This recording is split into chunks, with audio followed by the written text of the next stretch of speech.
We had the meeting of minds that is Kamala Harris and Donald Trump in the first and probably only presidential debate that will be between both of those candidates the other night. Now, as I said, I've been a bit under the weather, and so I actually haven't watched all of this. I've seen some clips. I started watching it and I fell asleep. The general consensus, and based on what I saw, is that Kamala won, but we're still waiting for policy positions from Kamala Harris. There was a story breaking today, which we might get into, time permitting, about how she copy-pasted Biden's policies onto her website. Because you'll remember, if you listen to The Belly of the Beast, I said, you go on a website, there wasn't a single policy on her website. Not one, by the way. It was just like, here's my background, here's why Trump's bad. I also saw some of the clips where the moderators went so far over what moderators are supposed to do. And when CNN did the Biden debate, you have to give CNN a lot of credit. They were fair.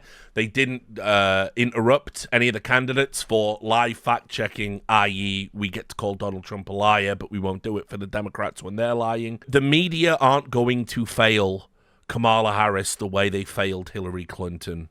They can't do it. There's too much at stake. They like their cocktail parties. They like their book deals. They like their anchor contracts. Wait till Karine Jean-Pierre is on MSNBC after Kamala wins. So we're going to watch it and react to it, and I'll be doing a lot of this live, but my general opinion has just been that this is over. It's over for Trump. He's not even focusing on his campaign. I don't even think he's trying to win at this point. I think he just expects to win or believes he has some divine right to win, but he's not actually focused on winning. He's not talking about policy. His attacks aren't focused, and it's really embarrassing because J.D. Vance has been doing a better job in the media than Trump has. And I think people are just waking up to the fact that Trump might have been a bombastic campaigner and candidate in 2016. He's not that guy anymore. He's not that guy in 2024. Hello everyone, I'm just interrupting today's video to tell you about our sponsor, which is Incogni. Now, I'm sure many of you who are regular viewers will know that we've worked with Incogni before and they've sponsored content. But if you're new, I'm just here to tell you about what Incogni is, which is a personal data removal service. Now, I'm sure some of you will have noticed you get lots of spam emails offering you things, and you're like, why is this happening? I haven't signed up to any of this.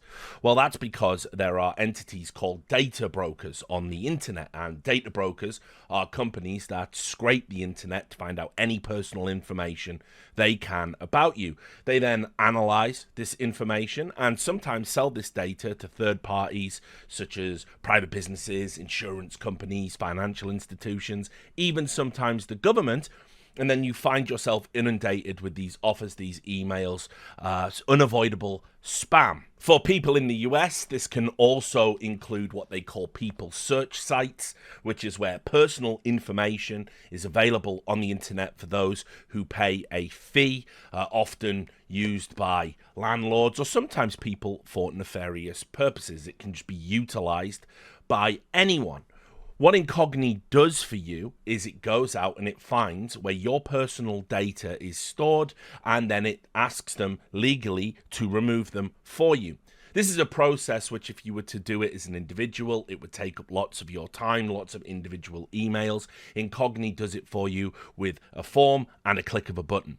To give you an example, I remarked that I was getting lots of spam email, and I was wondering how it was happening, a little bit oblivious to the mechanics of that. I signed up to Incogni, and this will happen to you if you do the same. They sent me a report and showed me a list of every data broker that had my information, and it was over 70.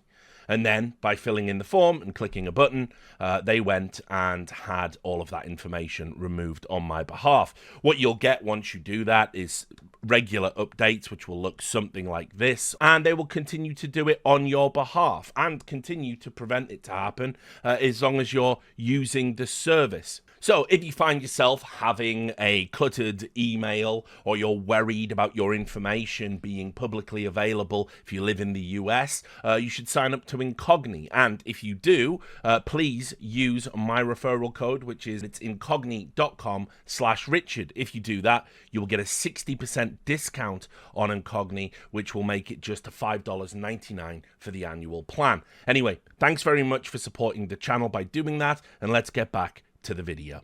By the way, just before we start in the debate, a few things about this. The rules around this debate, there was a lot of talk. There was a big brouhaha. Well, I mean, first of all, there was a brouhaha about whether or not the debate was going to happen. That was really stupid, which was Donald Trump had committed to this debate when Joe Biden was still in the race. And then Kamala Harris said, you won't do the debate that you promised to with the candidate that doesn't exist anymore. And then the media went, yeah, he's a coward. He's scared. He's running scared from the debate. And it's like, he never promised to debate Kamala Harris, because why would he, right? Like, she wasn't the candidate at that time. Then they turned around, and so Donald Trump put out on Truth Social and said, I'll debate you on Fox then. And everyone went, why would we go and debate in a partisan media environment? As if obviously Trump going to like MSNBC, NBC, ABC, as if they're not biased against Trump. So Trump had dropped out of the debate and was too scared to debate by suggesting a debate on Fox News. Kamala Harris was super brave by dropping out of that debate, because why would you walk into the Lions Den? P.S. You need to debate Kamala Harris on a partisan news thing. Then the next thing that happened was, it's the rules that were put in place by Biden. They didn't want Trump to be able to interrupt. And so you remember quite famously CNN, and it's on my YouTube video, you can go watch it. They showed you, this is the technology we're going to use to stop the candidates interrupting. And they had two dudes on the podiums. And now when I talk, you can't hear me. And then when I talk, you can't hear me. And they did this like it was like incredible fucking tech. And so that was what Biden demanded. The Biden administration demanded that. Why? Because Biden's brains are mush. They are mush. And he couldn't handle a debate. An interruption would throw him off the debate, and they needed him to win. So Trump agreed. Essentially, the Democrat Party have set all of the rules for all of these debates. But Kamala's brains, allegedly, aren't mush. And certainly compared to Joe Biden's, not many people alive have brains that mushy. So she wanted to have the mics turned back on so she could interrupt. Why? Because she wants to get off all these canned sound bites and go, excuse me, I'm talking. Right? Which Trump throws in her face during this debate. So watch out for that. Excuse me, I'm speaking. I'm a girl boss. And everyone goes, yes, queen. She wanted to do that, like quite literally, explicitly. Her campaign said, we want to have the interruptions back so we can do that. Slay! That's how pathetic it is. So anyway, Trump's just like, look, just do whatever. I'm going to turn up and I'm going to just say the same things that I say every time I'm in public. I did nothing wrong. I know the most about everything. Immigration's a problem, and it's all your fault because you were the border czar. Fake news media, peace out. Vote for me. That is every Trump speech these days, right? That's it. So it doesn't matter what the rules are. Trump has nothing of substance to say. I thought it made them look really weak in the same way it made Kamala look weak when she sat down for her first ever interview and Tim Walz had to be there, because everybody knows the only way they can lose is if Kamala talks. And everybody admits that in the media. If she speaks, we're in trouble, Mourinho style. If we let Trump do all the speaking and she just occasionally interrupts with a girl boss moment, she wins. That's what was going on in the build-up to this debate. And now let's watch and react to the madness. Who have never met. President Trump won the coin toss. He chose to deliver the final closing statement of a fucking coin toss, by the way. It's sports, guys. It was sports the whole time. Donald Trump won the coin toss, and so he's going to kick in the first half, you know. Vice President Harris selected the podium to the right. So let's now welcome the candidates to the stage. Vice President Kamala Harris and President Donald Trump.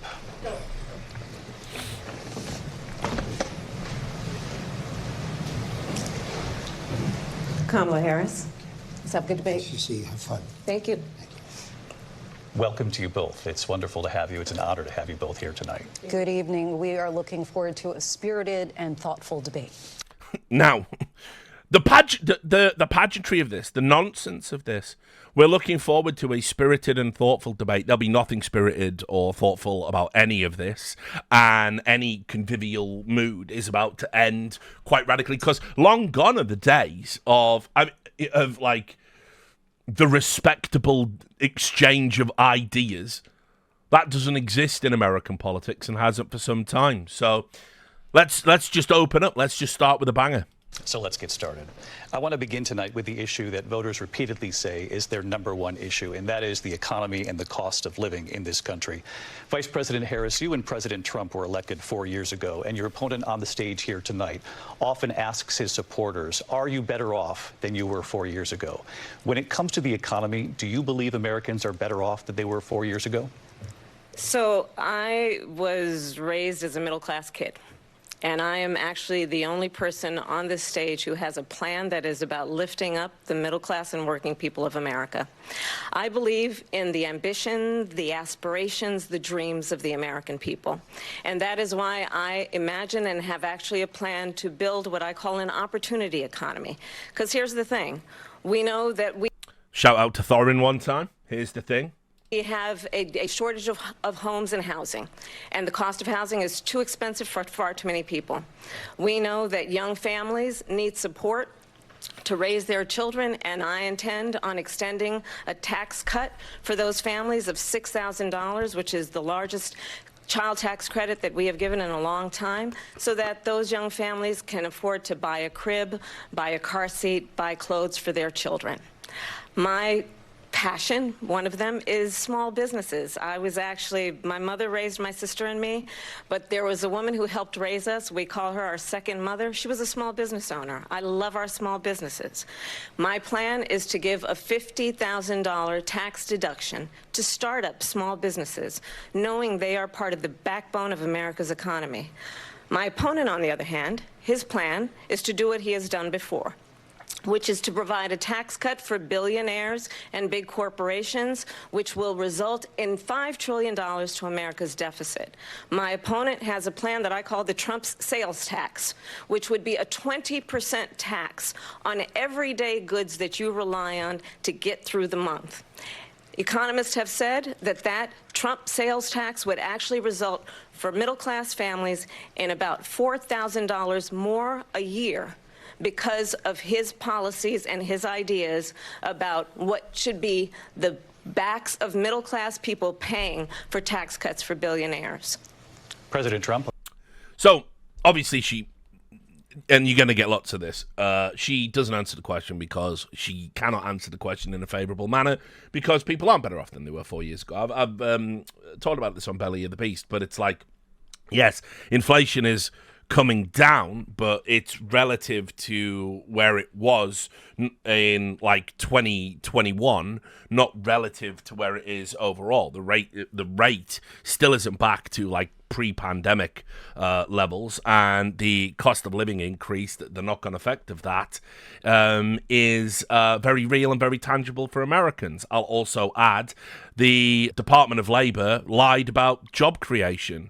It was always bullshit. They'd always said, "Oh, we've created all these jobs. We got this we got 1 million jobs, 1.6 million jobs that we've created. Well, 800,000 of those turned out not to be real."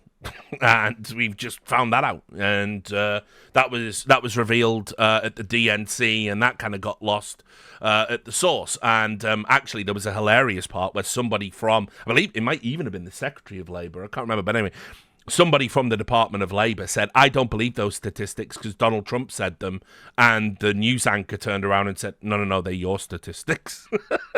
So that's kind of where we're at with that one.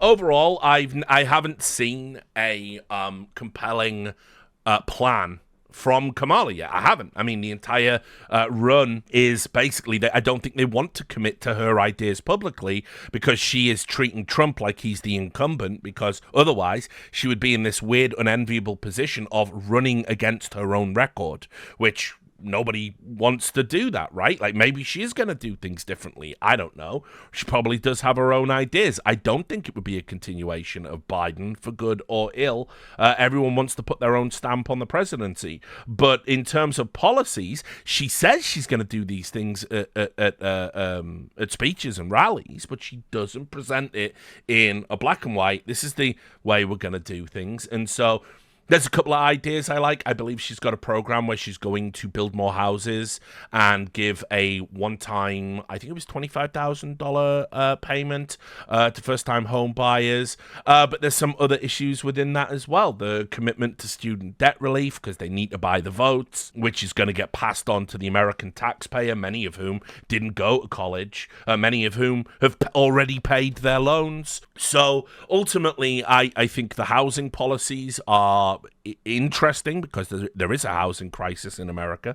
Not as bad as some other parts of the world, but it's very hard to get on the property ladder, which is, by the way, that's a fundamental part of Americana. Owning a house is a fundamental part of the American dream. It's baked in to the individual manifest destiny of the American dream. And now people can't do it. People can't afford it. People can't afford to do it even in neighborhoods where the houses should be cheap because they're not particularly great neighborhoods. Anyway, I've seen her talk around that, but again, nothing substantive has been presented. Meanwhile, Donald Trump has at least talked about, all these tariffs and taxes. That's what she's alluding to.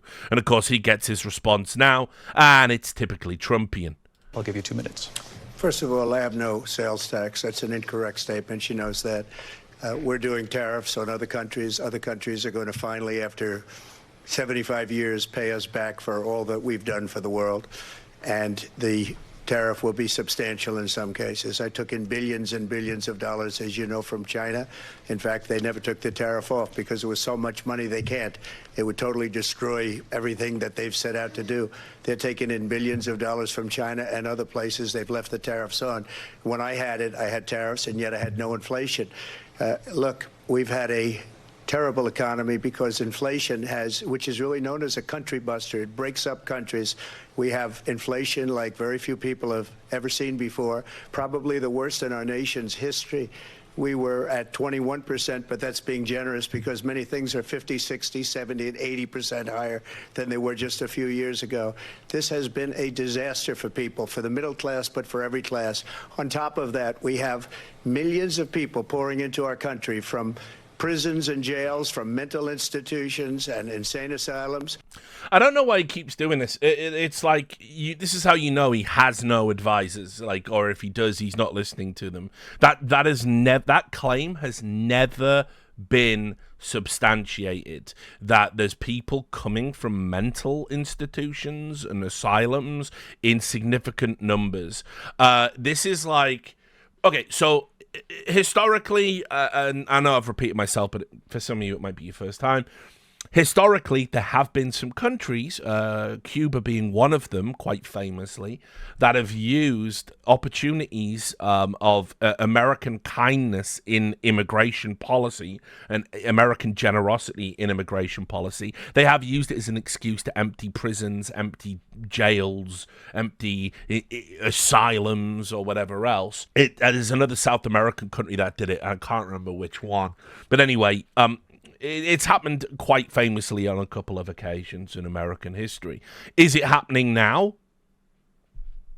I mean, we don't know. Where's the data? There is no data to this claim. And it's just bizarre because Donald Trump says it's definitely happening. And then he gets up at these events and says, let me tell you about Hannibal Lecter, the great Hannibal Lecter. He's a cannibal. Hannibal Lecter. And so, yeah, it's just fucking, it's so embarrassing, to even be talking about these things that I don't know why he keeps repeating this point. Also, remember, this is a question about your plan for the economy and whether people were better off than 4 years ago. And here we are immediately into the immigration thing, which is going to get hammered to death over the course of this.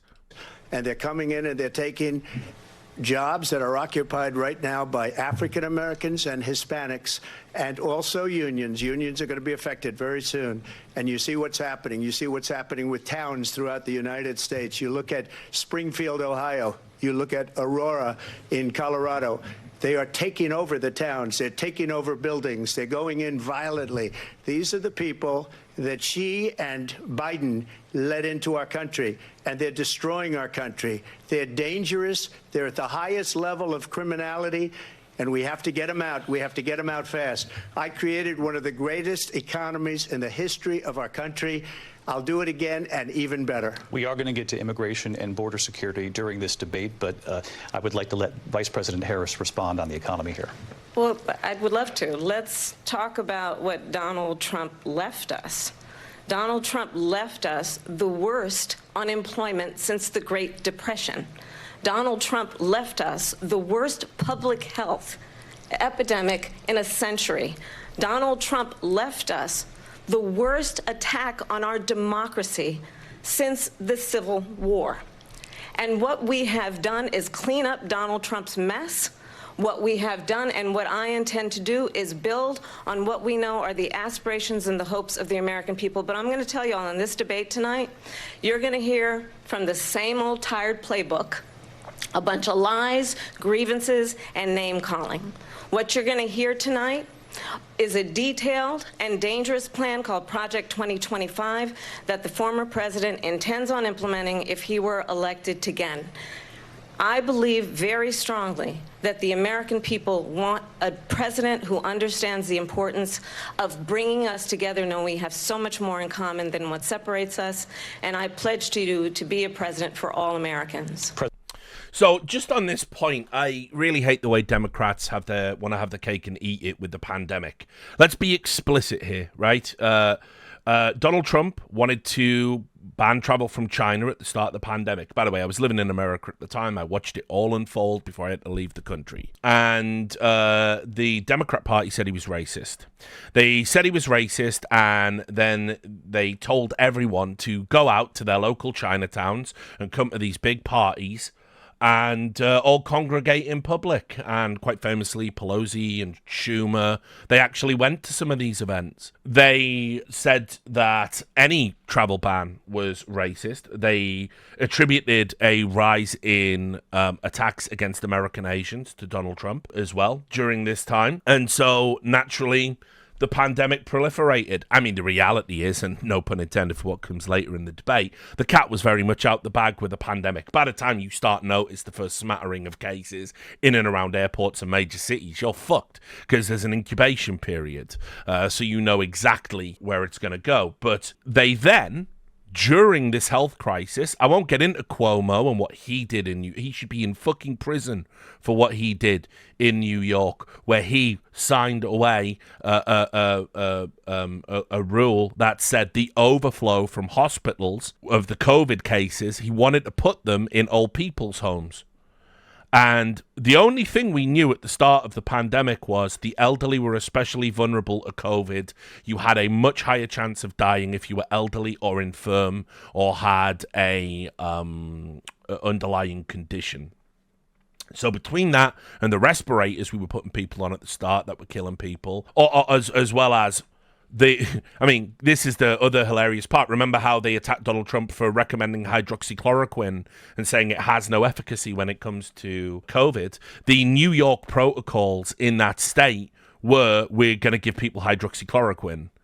It's a repurposed antiviral. And so that was protocol. So what Cuomo did, and by the way, he won an Emmy for his, pandemic broadcasts, is he gave the drug that we demonized Trump over to people. That was the protocol. He then put infectious patients among the elderly and killed, thousands of people. It was so bad. I'm friends with some nurses that worked frontline during the pandemic.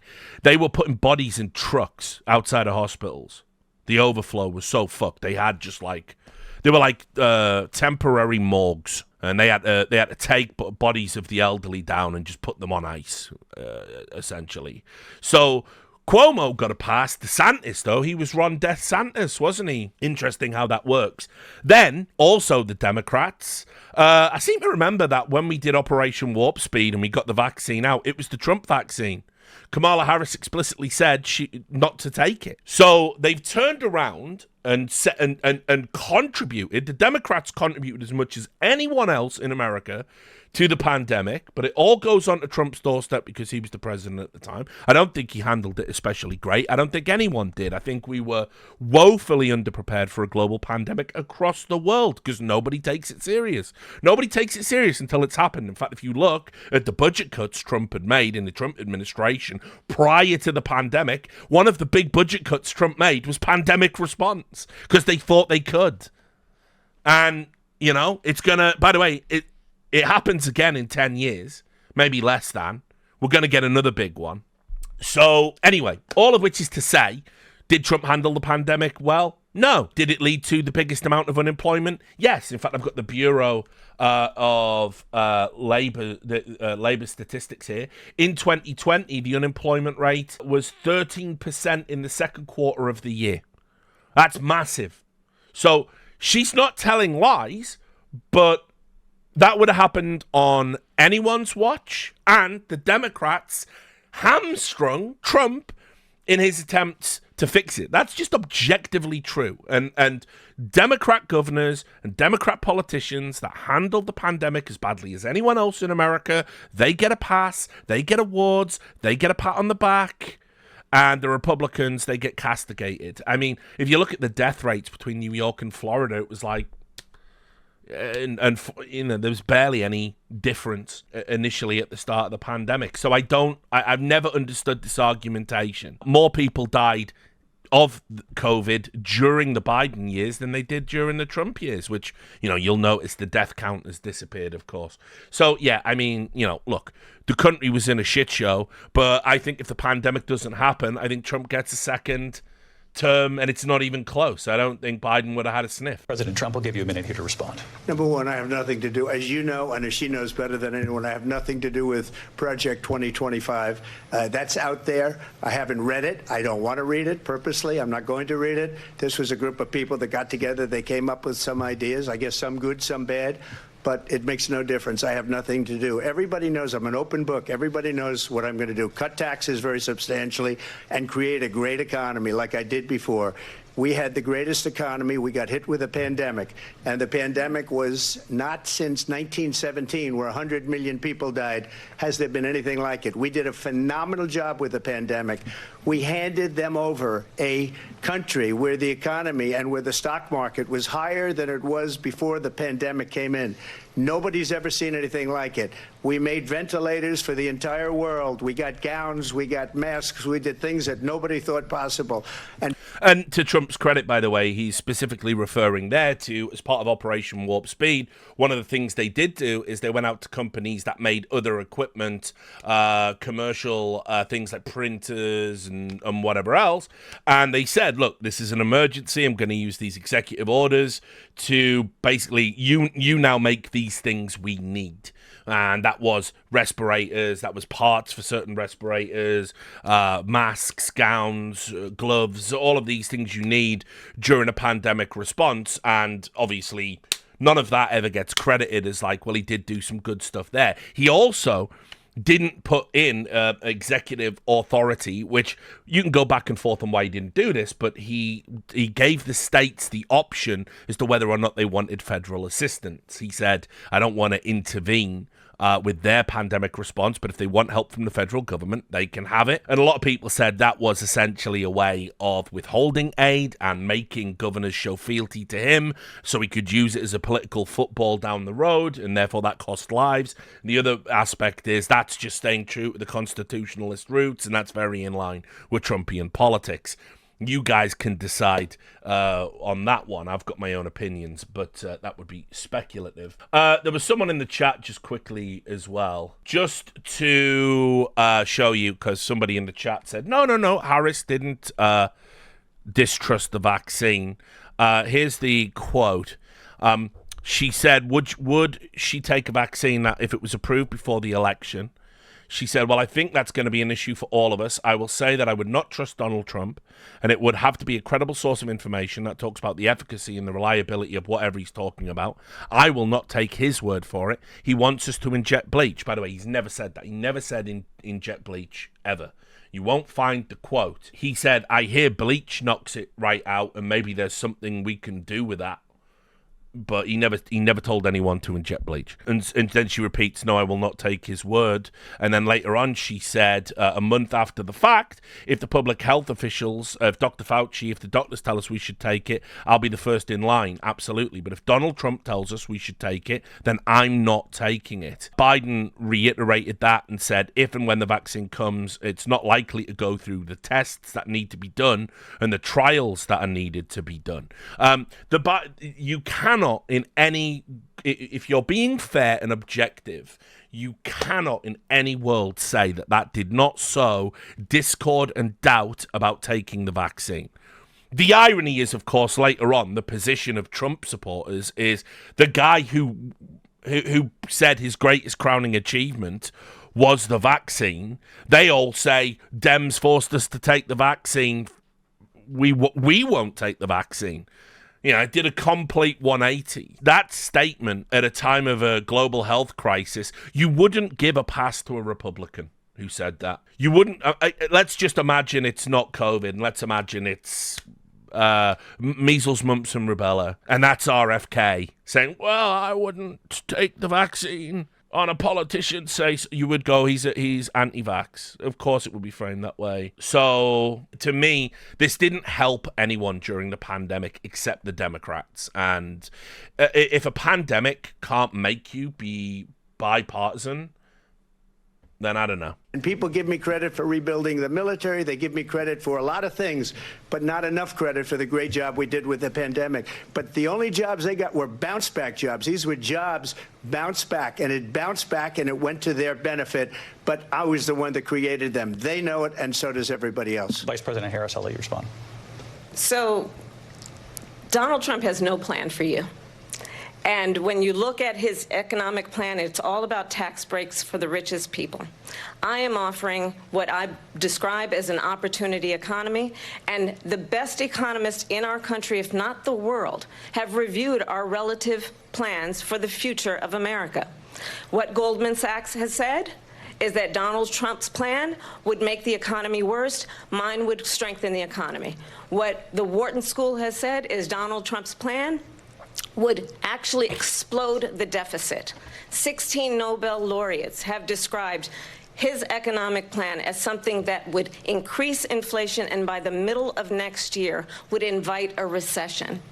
By the way, they've said this about every plan Trump has had. If you don't know how it works, what you do as the Democrats is you go out to one of the captured institutions like academia, you get 50 intelligence operatives maybe, you get 50 economists, and you go, look, you don't want Trump to win. Would you say his policies are going to crash the economy? And we've been hearing it all the time. Remember, we were going to get into World War III under him, and political analysts and experts say his policies are going to destabilize the world. His economy is going to lead us into a recession. We ended up having a pretty good economy under Trump until the pandemic came along. The people that are talking about Trumpian economics crashing the country are the same people who wanted deregulation in the financial industry that caused the great global collapse of 2008. I don't know. Maybe they're partisan hacks as well. You just have to look at where we are and where we stand on the issues. And I'd invite you to know that Donald Trump actually has no plan for you because he is more interested in defending himself than he is in looking out for you. That's just a soundbite. They gave her that to say. Look, I went to the Wharton School of Finance, and many of those professors, the top professors, think my plan is a brilliant plan. It's a great plan. It's a plan that's going to bring up our worth, our value as a country. It's going to make people want to be able to go and work and create jobs and create a lot of good, solid money for our country. Just to finish off, she doesn't have a plan. She copied Biden's plan, and it's like 4 sentences, like run, spot, run. 4 sentences that are just, oh, we'll try and lower taxes. She doesn't have a plan. Take a look at her plan. She doesn't have a plan.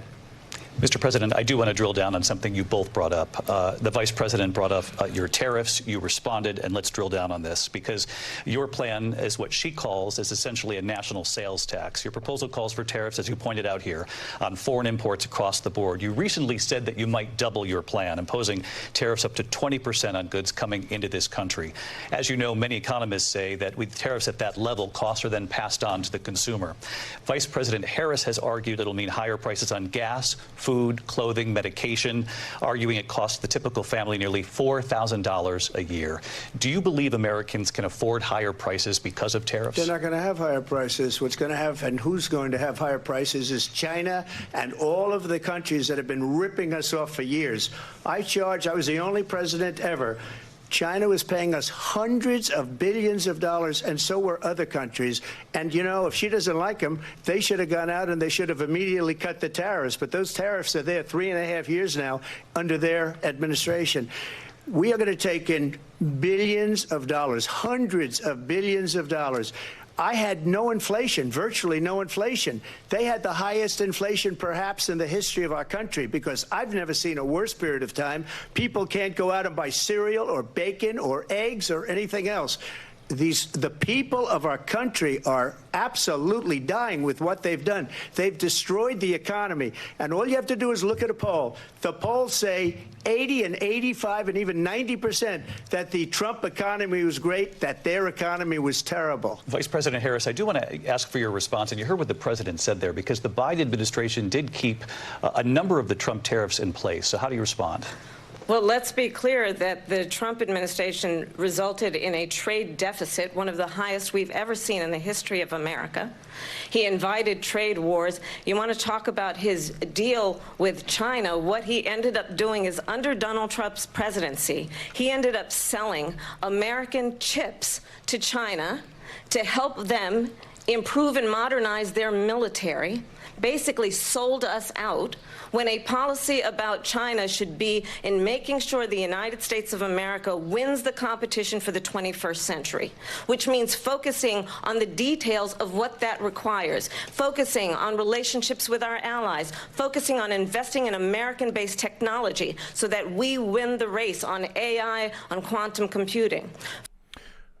Just quickly, just a little live fact check. Get my fact check head on.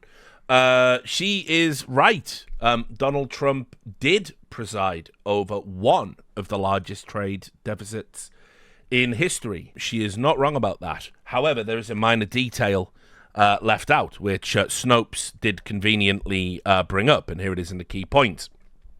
It is true that, as U.S. Vice President Kamala Harris claimed during the presidential debate, former President Donald Trump left the White House, the trade deficit had reached almost $63 billion, one of its highest levels ever. At that moment in time, the highest trade deficit in U.S. history occurred in August 2006 when George W. Bush was president. In fact, it had remained in a historically high monthly range between $57 billion and $68 billion from August 2005 through October 2008. By the way, this is one of the things that people always say about the financial collapse of 2008, is that essentially Obama carried the can for it, but it was like sort of Bush laid all the groundwork, which, you know, there's some truth to that. After Biden took office in 2021, the trade deficit continued to soar. It reached its highest point ever in March 2022, 2 years into Biden's presidency. The annual trade deficit for that year totaled nearly $1 trillion. So while it's true Trump presided over one of the highest trade deficits in U.S. history, Biden presided over the highest trade deficit in U.S. history. So you see, what she's done there is, that's the old bamboozler. She's giving you the old bamboozler. So yeah, Trump did. I mean, the trade deficit's been out of control for a long fucking period of time. But just to let you know, yeah, my administration had the highest. And so, anyway, I urge you, if you're interested in economics, this is a nice little write-up of what a trade deficit is and why it matters and all that bullshit. Focusing on what we need to do to support America's workforce so that we don't end up having on the short end of the stick in terms of workers' rights. But what Donald Trump did, let's talk about this, with COVID, is he actually thanked President Xi for what he did during COVID. Look at his tweet. Thank you, President Xi, exclamation point. when we know that she was responsible for lacking and not giving us transparency about the origins of COVID. It's interesting. Biden has publicly thanked President Xi of China multiple times. He tells that story where he says he walked through the Himalayan foothills with him, which he keeps getting wrong because his brain is soup. I don't know if you can really frame Donald Trump as a pro-Chinese president, but they do this thing as well where it's like, oh, he cozies up to dictators because it gives them the through road to talk about Putin and everything else. I'll also add as well, we couldn't blame China at the start of the pandemic. I mean, I did.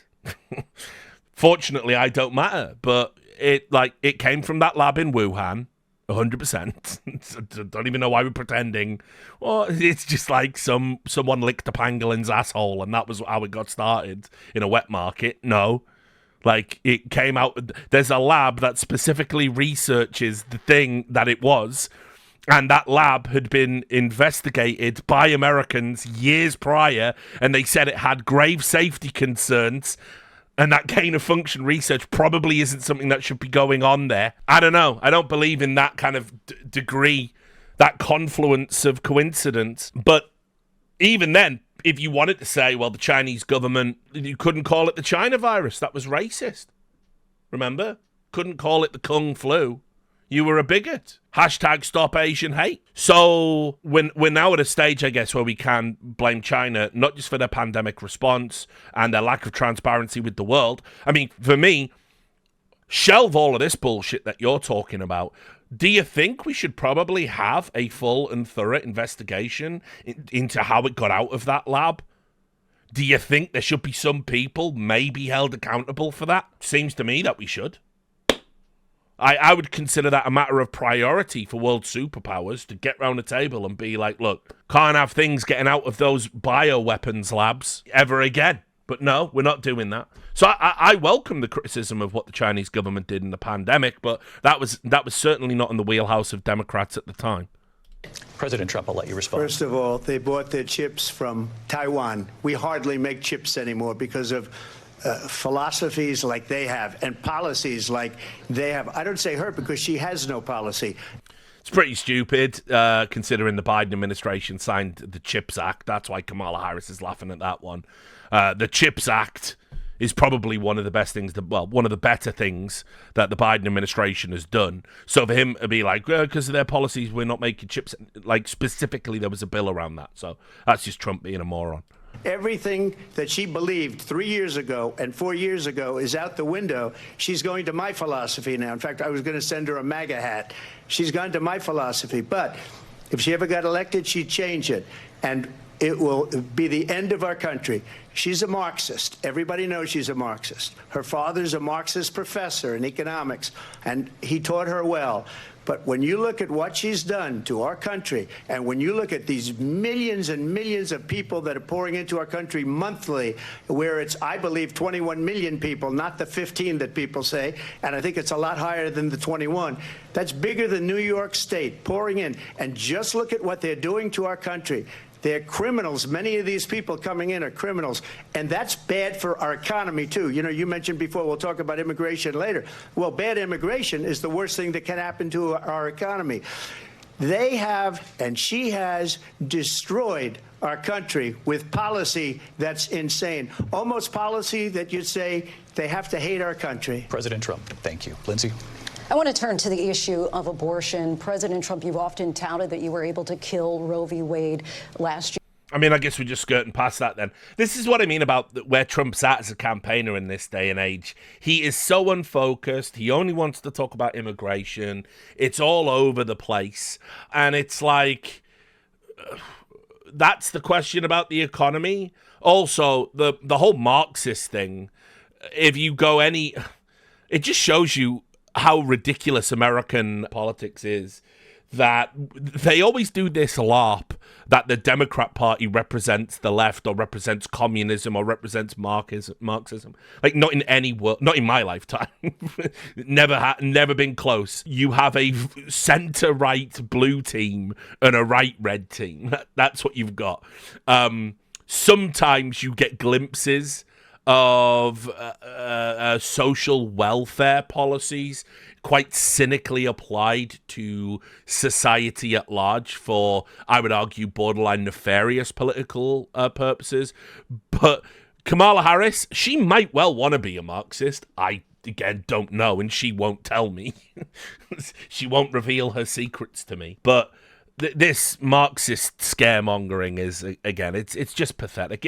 It should be beneath the level of discourse, but it's American politics, so we're just here. Year, you said that you were proud to be the most pro-life president in American history. Then last month, you said that your administration would be great for women and their reproductive rights. In your home state of Florida, you surprised many with regard to your 6-week abortion ban, because you initially had said that it was too short. And you said, quote, I'm going to be voting that we need more than 6 weeks. But then the very next day, you reversed course and said you would vote to support the 6-week ban. Vice President Harris says that women shouldn't trust you on the issue of abortion because you've changed your position so many times. Correct. Just on this point, I think it's really good by the moderator to hit them on this. I mean, I know why they're doing it. They're not doing it because they're fair moderators. They're doing it because Kamala Harris has flip-flopped on a lot of policy positions, and so now they're trying to point out that Trump has flip-flopped on one thing that will be on the ballot because Republicans have stupidly put it on the ballot when Roe v. Wade was an uneasy concession that just worked. It just worked for American society.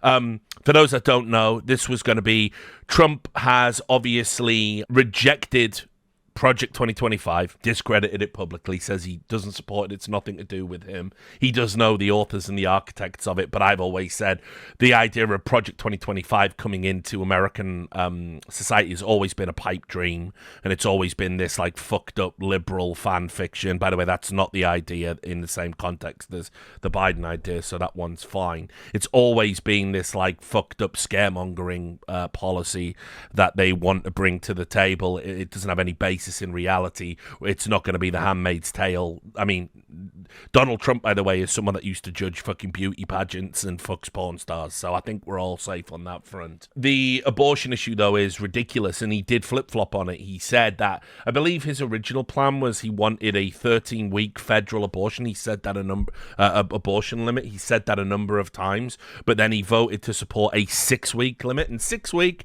is too short. He was right when he said that. I mean, objectively, you can go to 6 weeks of pregnancy and not even be showing and not even know that you're pregnant. I just can't deal with these fucking rightoids in America that think a fetus and a baby is the same thing. It's always blown my mind that they can't understand the difference. That they don't get it. So him supporting that really is bad, and it doesn't help him. It doesn't help him with moderates and independents and lulbitarians like me that just believe women should be able to get abortions. Therefore, why should they trust you? Well, the reason I'm doing that vote is because the plan is, as you know, the vote is, they have abortion in the 9th month. They even have, and you can look at the governor of West Virginia, the previous governor of West Virginia, not the current governor, who's doing an excellent job, but the governor before, he said the baby will be born and we will decide what to do with the baby. In other words, we'll execute the baby. And that's why I did that. By the way, this is a direct reference to the former Virginia Governor Ralph Northam on January 30th, 2019. And this has caught a few people out. Go back to the phones now for the governor. We're going to talk now. Essentially, he misspoke and said that after a baby is born, we would kill the baby if the mother had wanted a late-stage abortion, and we would keep the baby comfortable while we did that, which what he's describing is infanticide, and no hospital, no doctor who swore the Hippocratic Oath is going to do that. No exception. There was a very contentious committee hearing yesterday when Fairfax County Delegate Kathy Tran made her case for lifting restrictions on third trimester abortions, as well as other restrictions now in place. And she was pressed by a Republican delegate about whether her bill would permit an abortion even as a woman is essentially dilating, ready to give birth. And she answered that it would permit an abortion at that stage of labor. Do you support her measure and explain her answer? Yeah, and I wasn't there, Julie, and I certainly can't speak for Delegate Tran, but I would tell you, first thing I would say is this is why decisions such as this should be made by providers, physicians, and the mothers and fathers that are involved. There are, when we talk about third trimester abortions, these are done with the consent of obviously the mother, with the consent of the physicians, more than one physician, by the way. And it's done in cases where there may be severe deformities, there may be a fetus that's non-viable. So in this particular example, if a mother is in labor, I can tell you exactly what would happen. The infant would be delivered. The infant would be kept comfortable. The infant would be resuscitated if that's what the mother and the family desired. And then a discussion would ensue between the physicians and the mother. So I think this was really blown out of proportion. But again, we want the government not to be involved in these types of decisions. We want the decision to be made by the mothers and their providers. And this is why, Julie, that legislators, most of whom are men, by the way, shouldn't be telling a woman what she should and shouldn't be doing with her body. And do you think multiple physicians should have to weigh in, as is currently required? She's trying to lift that requirement. Well, I think it's always good to get a second opinion, and for at least two providers to be involved in that decision, because these decisions shouldn't be taken lightly. And so, I would certainly support more than one provider. Right, so that's the clip he's specifically referring to. What further compounded it was the one of the Democrats that authored the bill that Governor Northam is referring to here, when asked if it would allow the incredibly unlikely hypothetical he's referring to, i.e. an abortion as she was dilating to give birth and the baby was coming out, she did say, that would be allowed. Let me get a clip of her saying that. So how late in the third trimester would you be able to do that?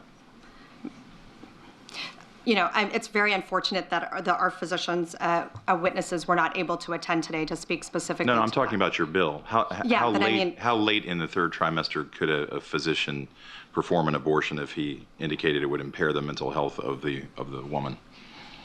Or physical health. Okay. Okay. I'm talking about the mental health.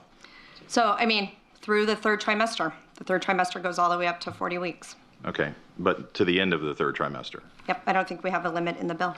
So,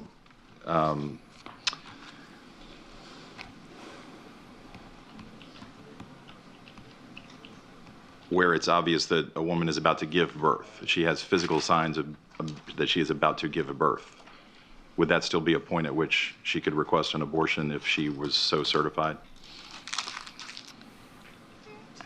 She's dilating.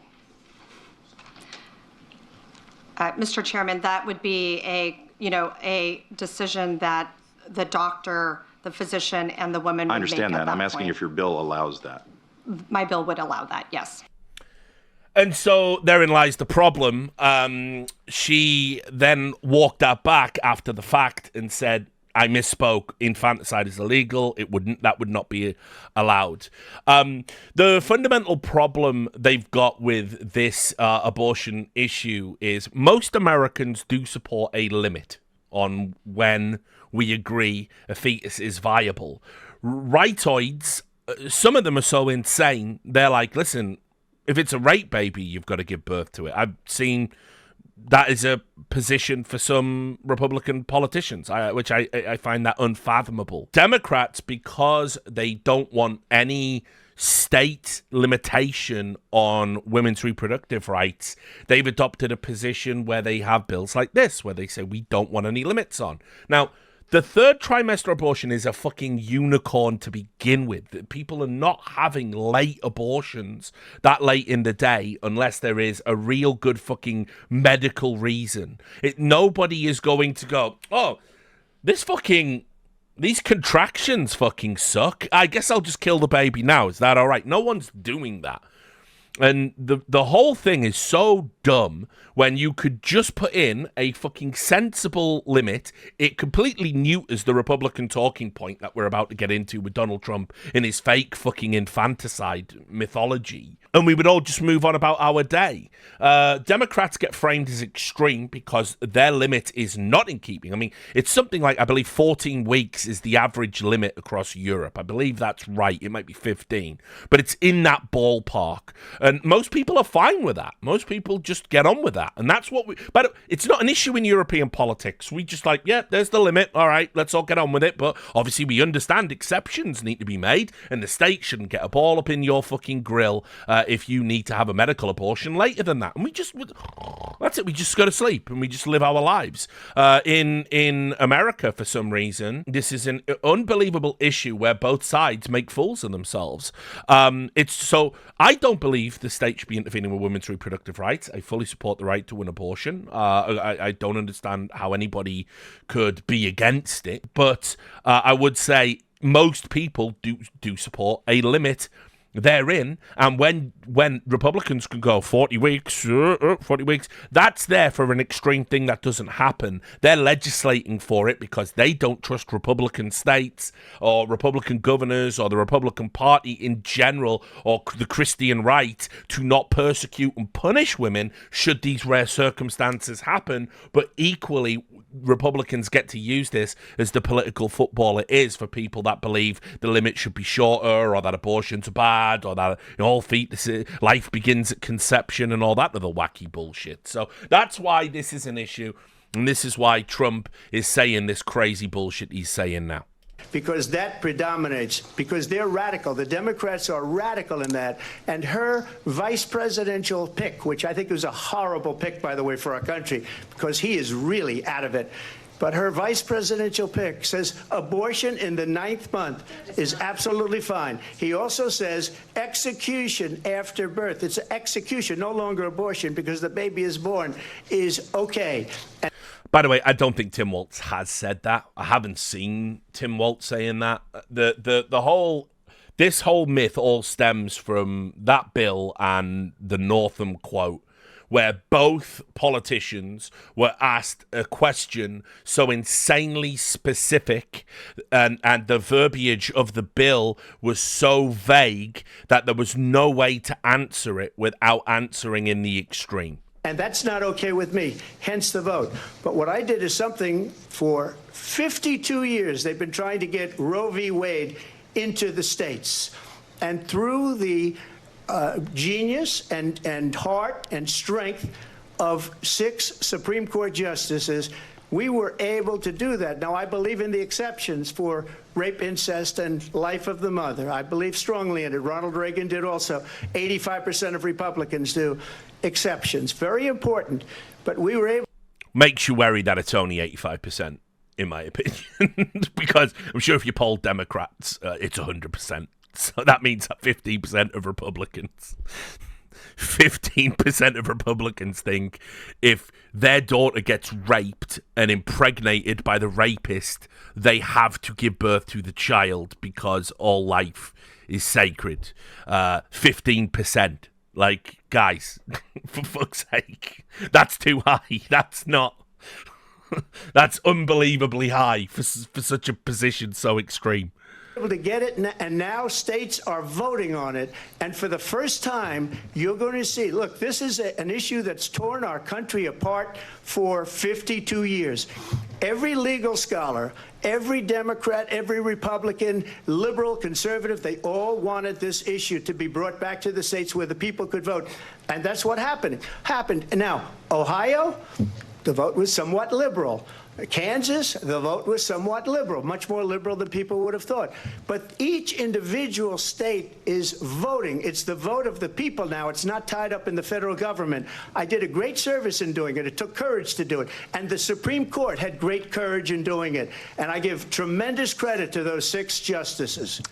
Here's the problem with this framing of it. Again, this is very Trumpian. Trumpian says he wants less federal government. He wants to be a traditionalist, like Ronald Reagan was. He was big on this, the idea of the states controlling their own destiny. The problem with that is these days, most states, even deep red states, you've got a significant portion of people that might not want to vote red. They might be blue in their outlook. And ultimately, women are always going to want to have control over their reproductive rights and their reproductive destiny.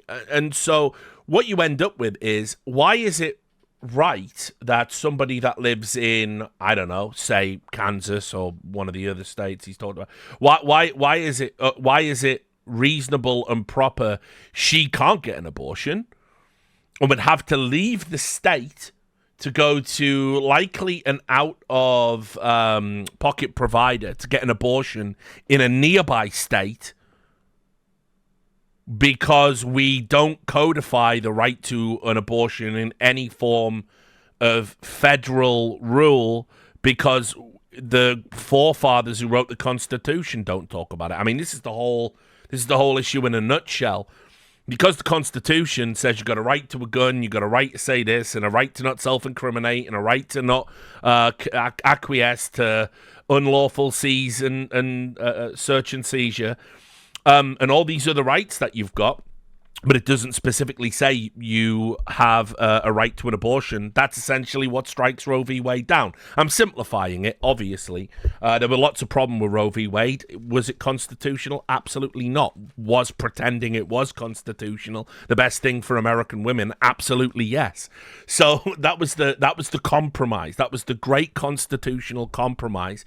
And there should be a federal law that protects women's right to an abortion, irrespective of what state you live in. Because if we agree it's a reproductive right, the reproductive right shouldn't alter radically depending on which part of America you live in. Really, we're getting into the problem with America as a concept, the federal government that operates different to the state government, the views from state to state varying so wildly, it's hard to have a cohesive country in the first place. But that's more profoundly philosophical in its outlook. The bottom line is, any presidential candidate could put forward, we are going to find a way to enshrine into law a federal right to abortion with a reasonable limit, a reasonable upper limit of 14, 15 weeks, whatever it is. And then that's that. It's job done. America never needs to have the discussion ever again outside of a Pentecostal church, right? That's it. Job done. We can move on. Welcome to the fucking modern era, America. We're out of the Stone Age. Congrats. There is no state in this country where it is legal to kill a baby after it's born. Correct. Vice President, I want to get your response to President Trump. Well, as I said, you're going to hear a bunch of lies, and that's not actually a surprising fact. Let's understand how we got here.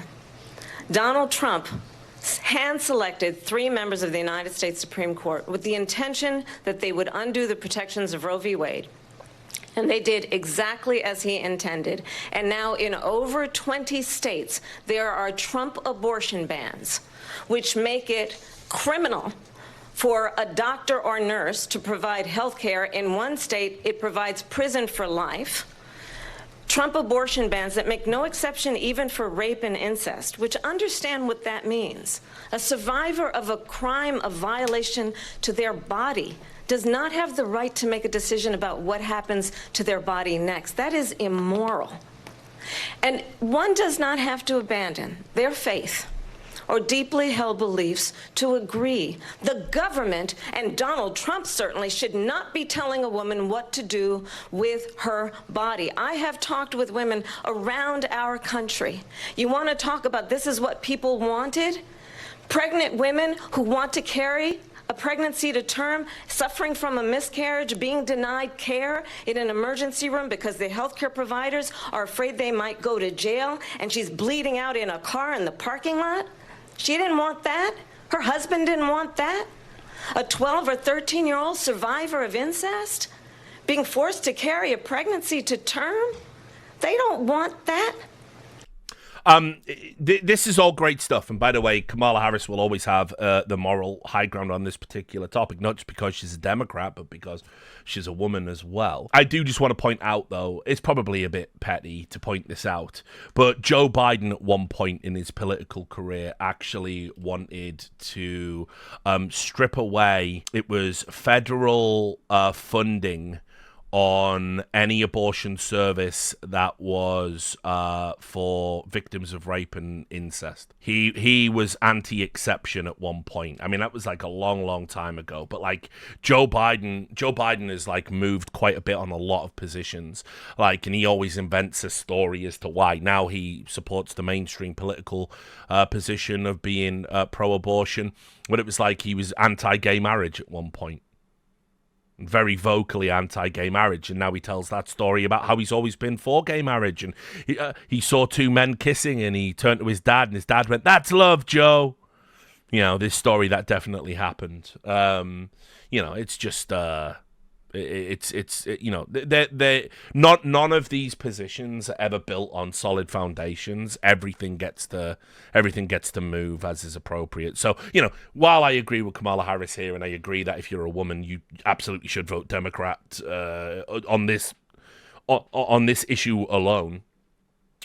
Just understand that the man who is the president, who we all had to cry about when he was elected because it lifted a great evil from America. We had to cry when he stands down. We all have to be there with Van Jones. I'm going to miss him so much. He's my grandpa. He held all of these reprehensible positions like 20 years ago.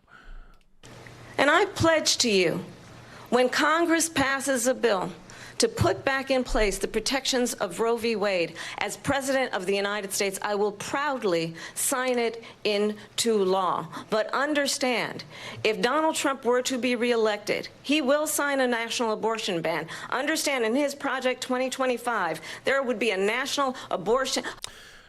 I hate that Democrats are doing this. I wish they'd stop. It is not Trump's Project 2025. He has publicly disavowed Project 2025. It was always scaremongering, fan fiction. Project 2025 was never coming to America.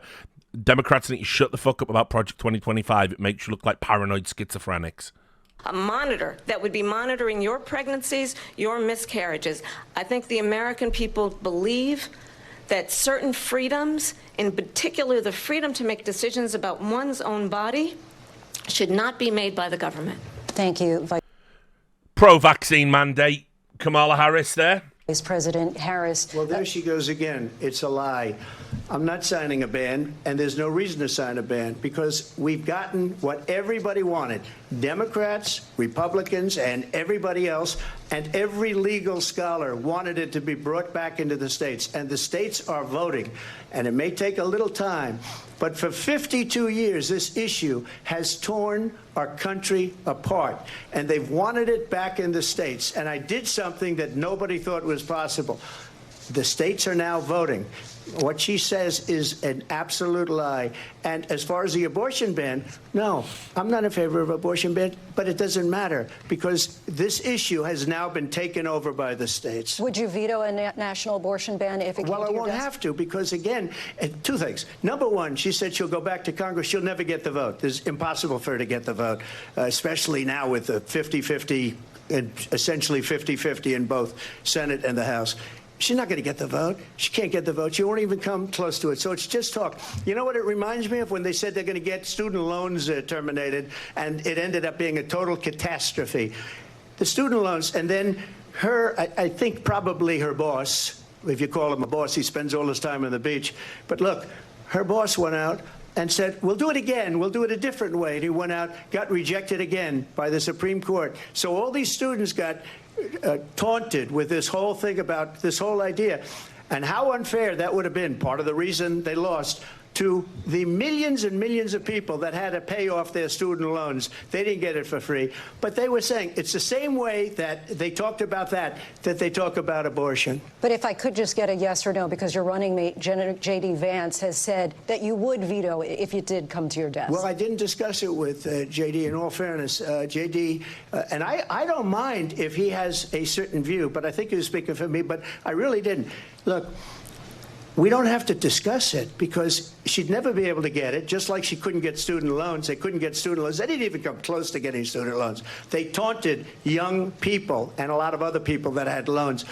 They can never get this approved. So it doesn't matter what she says about going to Congress. Well, wonderful. Let's go to Congress, do it. But the fact is that for years they wanted to get it out of Congress and out of the federal government, and we did something that everybody said couldn't be done. And now you have a vote of the people on abortion. Vice President Harris, I want to give you your time to respond, but I do want to ask, would you support any restrictions on a woman's right to an abortion? I absolutely support reinstating the protections of Roe v. Wade, and as you rightly mentioned, nowhere in America is a woman carrying a pregnancy to term and asking for an abortion. That is not happening. It's insulting to the women of America. And understand what has been happening under Donald Trump's abortion bans. Couples who pray and dream of having a family are being denied IVF treatments. What is happening in our country? Working people, working women who are working 1 or 2 jobs, who can barely afford childcare as it is, have to travel to another state to get on a plane sitting next to strangers to go and get the health care she needs. Barely can afford to do it, and what you are putting her through is unconscionable. And the people of America have not, the majority of Americans believe in a woman's right to make decisions about her own body, and that is why in every state where this issue has been on the ballot, in red and blue states both, the people of America have voted for freedom. So just on that front, again, it's a good point. This issue is now spilled over into whether or not you have a right to IVF.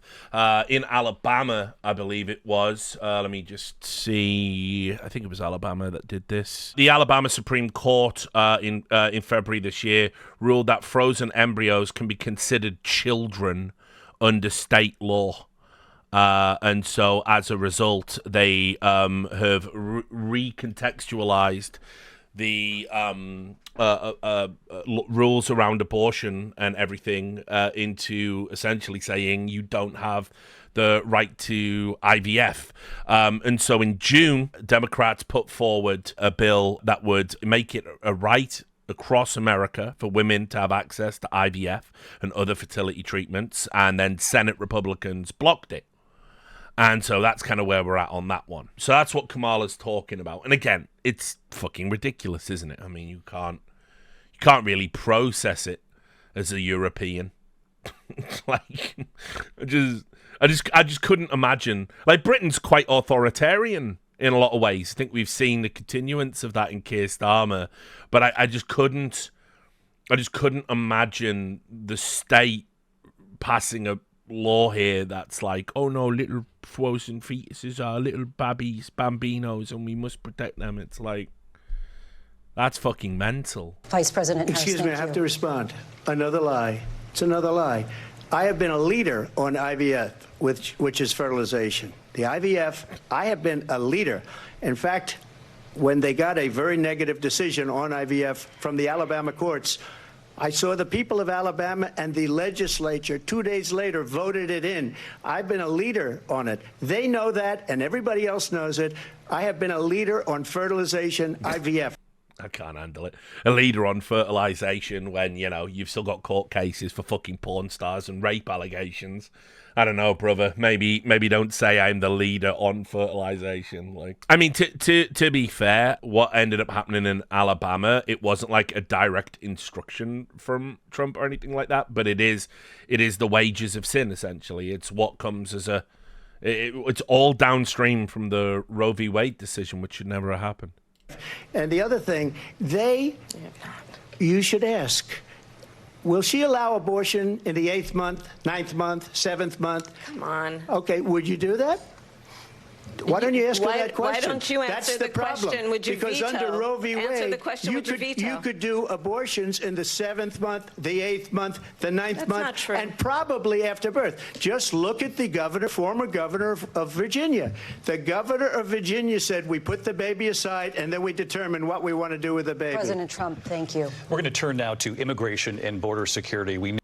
you see, if you don't put any limits on, then 7th, 8th, 9th month abortions happen, obviously, but then you could just, for medical reasons and other exemptions or whatever, it's fine, and we just move on with it. She won't answer that question. He won't answer, would you veto a federal, if a proposal for a federal limit was brought to you, would you veto it? So you've just got two people not answering questions there, which really exposes the stupidity of everyone's fucking position. It's just like, this is for me, I just look at it and I go, that is a really easy problem to fix, because the rest of the world has got it on fucking lockdown practically. So I don't know how America can't get with the program. No, it's an issue that's important to Republicans, Democrats, voters across the board in this country. Vice President Harris, you were tasked by President Biden with getting to the root causes of migration from Central America. We know that illegal border crossings reached a record high in the Biden administration. This past June, President Biden imposed tough new asylum restrictions. We know the numbers since then have dropped significantly. But my question to you tonight is, why did the administration wait until 6 months before the election to act? And would you have done anything differently from President Biden on this? So I'm the only person on this stage who has prosecuted transnational criminal organizations for the trafficking of guns, drugs, and human beings. Yes, I would hope so. You were a district attorney. I don't. She said this quite a few times. I'm the only person who's done. Yeah, Trump never worked as a lawyer. So yeah, you are. You're. Yes. And let me say that the United States Congress, including some of the most conservative members of the United States Senate, came up with a border security bill, which I supported. And that bill would have put 1,500 more border agents on the border to help those folks who are working there right now overtime, trying to do their job. It would have allowed us to stem the flow of fentanyl coming into the United States. I know there are so many families watching tonight who have been personally affected by the surge of fentanyl in our country. That bill would have put more resources to allow us to prosecute transnational criminal organizations for trafficking in guns, drugs, and human beings. But you know what happened to that bill? Donald Trump got on the phone, called up some folks in Congress and said, kill the bill. And you know why? Because he'd prefer to run on a problem instead of fixing a problem. And understand, this comes at a time where the people of our country actually need a leader who engages in solutions, who actually addresses the problems at hand. But what we have in the former president is someone who would prefer to run on a problem instead of fixing a problem. And I'll tell you something, he's going to talk about immigration a lot tonight, even when it's not the subject that is being raised. And I'm going to actually do something really unusual, and I'm going to invite you to attend one of Donald Trump's rallies, because it's a really interesting thing to watch. You will see during the course of his rallies, he talks about fictional characters like Hannibal Lecter. He will talk about windmills cause cancer. And what you will also notice is that people start leaving his rallies early out of exhaustion and boredom. And I will tell you, the one thing you will not hear him talk about is you. You will not hear him talk about your needs, your dreams, and your desires. And I'll tell you, I believe you deserve a president who actually puts you first, and I pledge to you that I will. Vice President Harris, thank you. President Trump, on that point, I want to get your response. Well, I would like to respond. Let me just ask, though, why did you try to kill that bill, and successfully so? So, if memory serves me correctly, I don't have the bill to hand. So the bipartisan border bill she's talking about with that Republicans blocked. That's absolutely true. They did do it. My understanding, as I recall it, without having the bill in front of me. So because I know you again, people from functional political countries won't understand this, but when in America they don't present single issue bills, right? What they do is they have a bill, and then people tack on about 50 other fucking things into the bill. And so the bill is called the Let's All Fix the Border Act, but baked into that is also $60 billion to Israel, right? Or something like that. And then people who don't want to give money to Israel vote against the bill, and people go, well, how dare you vote against the Let's Fix the Border bill? And so I mean, the famous one that's on everyone's minds right now is obviously the Inflation Reduction Act, which was more about environmental policy than it was actually about reducing inflation. Joe Biden said as much the other day. He's out the race. He doesn't give a fuck anymore. So I don't know why any sort of form of functional democracy would do that. But this is why this has happened. And so if memory serves me correctly, the bill got presented, and I can't remember what it proposed. But anyway, it was like Kamala said, they were going to pass all these laws that would enable them, like, go after and prosecute people and all of this shit, bunch of other stuff in there. But I believe also baked into it was a foreign aid package that included assistance to Ukraine. Now, as you know, while support for Ukraine was pretty universal at the start of the conflict, it's since waned, and Republicans in particular have become the party that doesn't want to give aid to Ukraine. Not always. It's a pretty divisive issue in the Republican Party. There are many who are more than happy to do it. And as I've always said, the aid to Ukraine, it gets muddled up because it's not just like, here's some money for food and medicine and all of that stuff. It's here's the equivalent value in weapons that our company made. So, you know, fucking Lockheed Martin gets to pocket all of that money. And we call it aid, but we're really just paying it to the military-industrial complex. So it's a bit more of a complicated issue than just we can't keep pouring money into the bottomless pit. Anyway, there was, I believe, on the second time Republicans shut down this bill, they said, take the fucking foreign aid packages out and we'll vote for it. But Democrats didn't want to do that because they want to use the political leverage of, well, first of all, we want to get the foreign aid out to to the entities we want to get the foreign aid to and that we've pledged to. And Biden's been very prominent on his support for Ukraine. I'll let you infer from that whatever you want, and ultimately they know they can turn around and go, it's Republicans that aren't voting for it. So that's what happened. Whether or not you agree or disagree with that, it all comes back to, why don't we just have single issue bills? Why don't we just have that in America? Problem solved. This can never happen again. That would have put thousands of additional agents and officers on the border. First, let me respond as to the rallies. She said people start leaving. People don't go to her rallies. This is pathetic. This is perhaps the most pathetic part of the debate. I saw this clip the other day. He gets so triggered because she says people are leaving your rallies. First of all, people don't leave my rallies. No reason to go.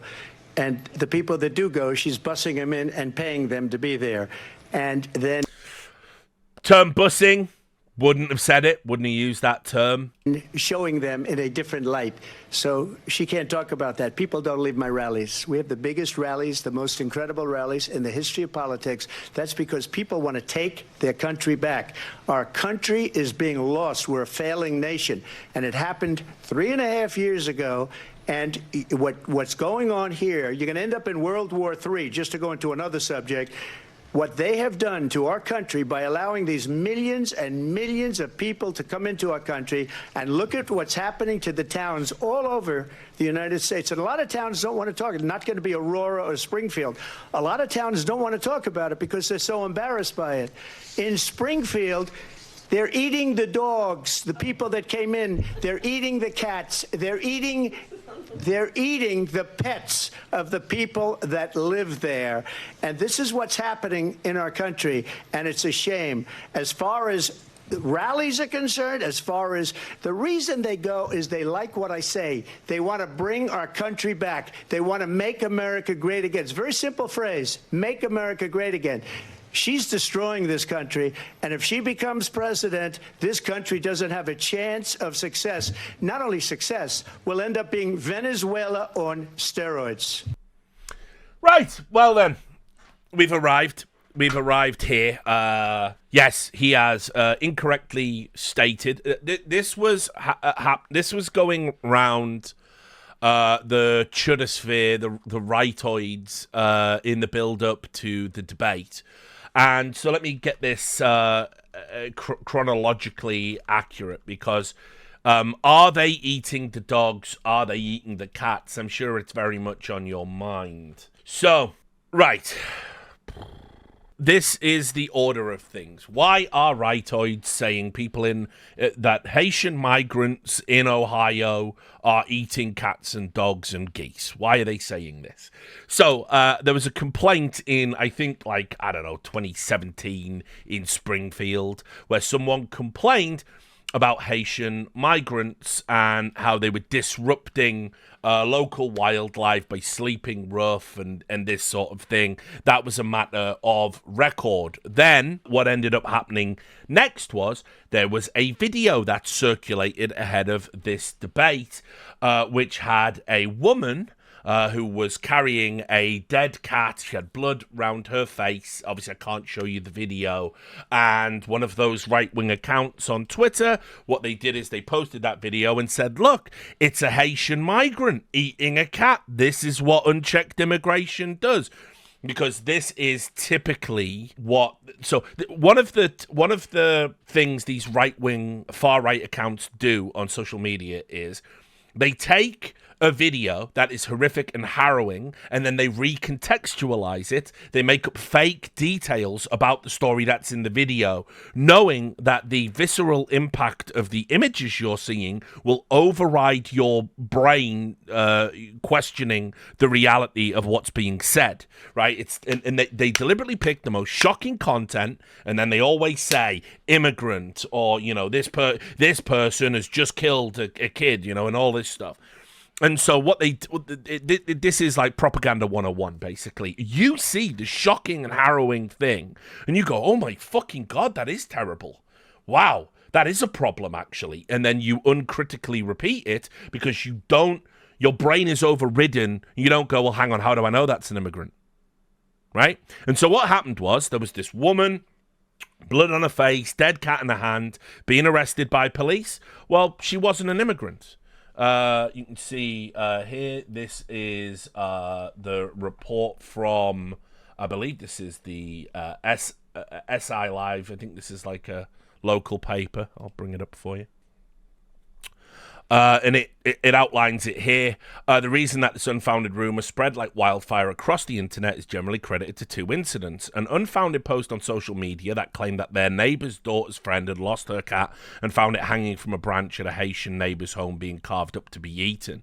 And a woman in Canton, Ohio that did allegedly eat a cat. The alleged incident in Canton, however, was committed by a woman who was not a migrant. In fact, the woman that did it, she was known to have a history of mental health problems, and I mean, obviously she's done this like terrible thing, but people have seized on the video and been like, because it's quite a hot button topic right now, because we've had some, I believe, is it Venezuelan migrants that some Venezuelan criminal gang has took over a building, and everyone was getting excited because the Hells Angels were going to go there or something. So now what the far right groups are trying to do, and the right wing agitators on social media are trying to do, they're trying to make you think this is happening everywhere. They're trying to make you think that there's roving gangs in the streets eating your pets, taking over your buildings, you're not safe. This is classic far right agitation. If you've seen it, you just know it's fingerprints right from the start.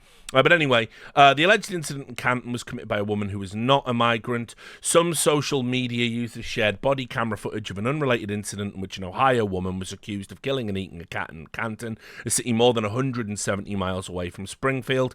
Public records indicate the woman in the footage, Alexis Telia Farrell, is not a migrant and has lived in Ohio for at least 18 years.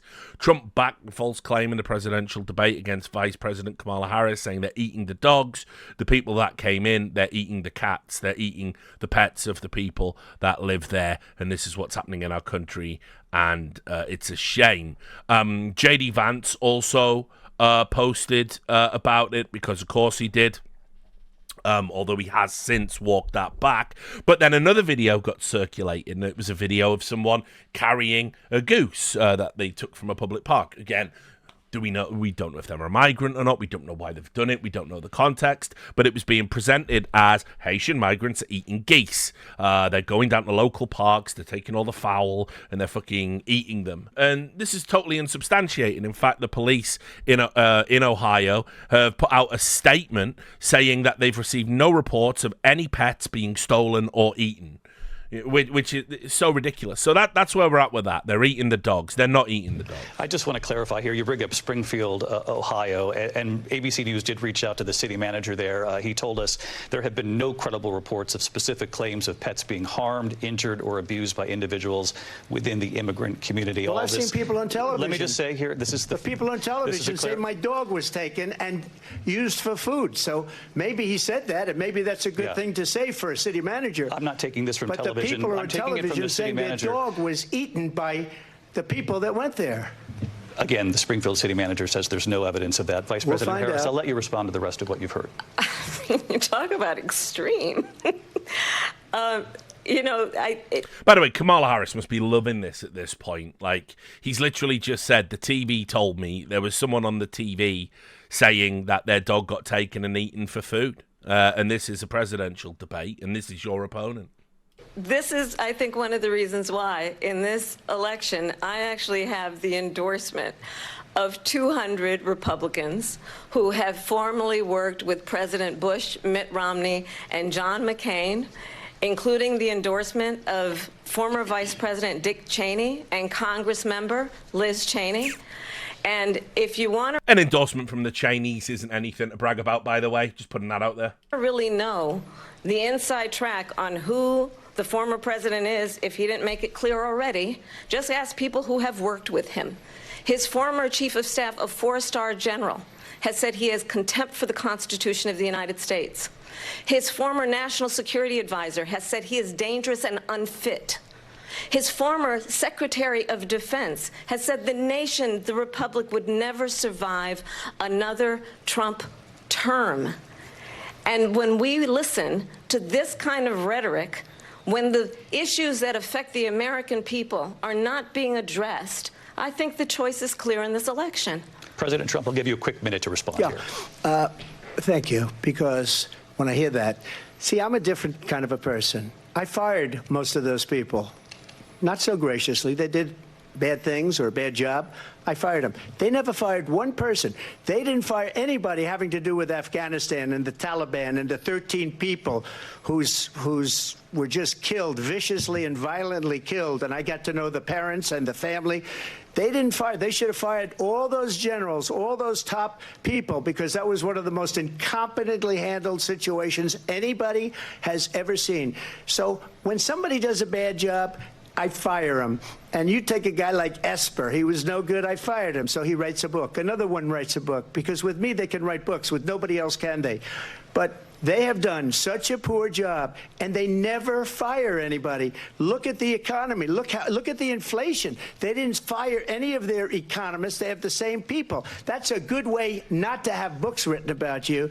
But just to finish, I got more votes than any Republican in history by far. In fact, I got more votes than any president, sitting president, in history by far. Let me continue on immigration. It was what you wanted to talk about earlier, so let's get back to your deportation proposal that the vice president has reacted to as well. President Trump, you call this the largest domestic deportation operation in the history of our country. You say you would use the National Guard. You say if things get out of control, you'd have no problem using the U.S. military. Police, yes. You also said you would use local police.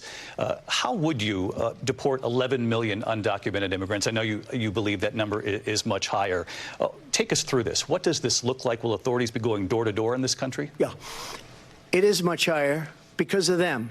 They allowed criminals, many, many millions of criminals.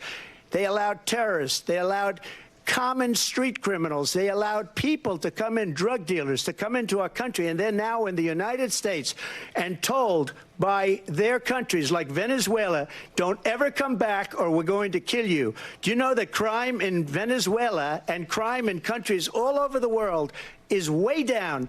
You know why? Because they've taken their criminals off the street and they've given them to her to put into our country. And this will be one of the greatest mistakes in history for them to allow. And I think they probably did it because they think they're going to get votes, but it's not worth it because they're destroying the fabric of our country by what they've done. There's never been anything done like this at all. They've destroyed the fabric of our country. Millions of people let in. And all over the world, crime is down. All over the world except here. Crime here is up and through the roof. Despite their fraudulent statements that they made, crime in this country is through the roof. And we have a new form of crime. It's called migrant crime. And that isn't a new form of crime, Donald. I will say the Biden administration has took a lot of credit for lowering crime rates. It's kind of, again, it's one of those ones where it's like, that it sounds good, and then you look at the data and it looks good.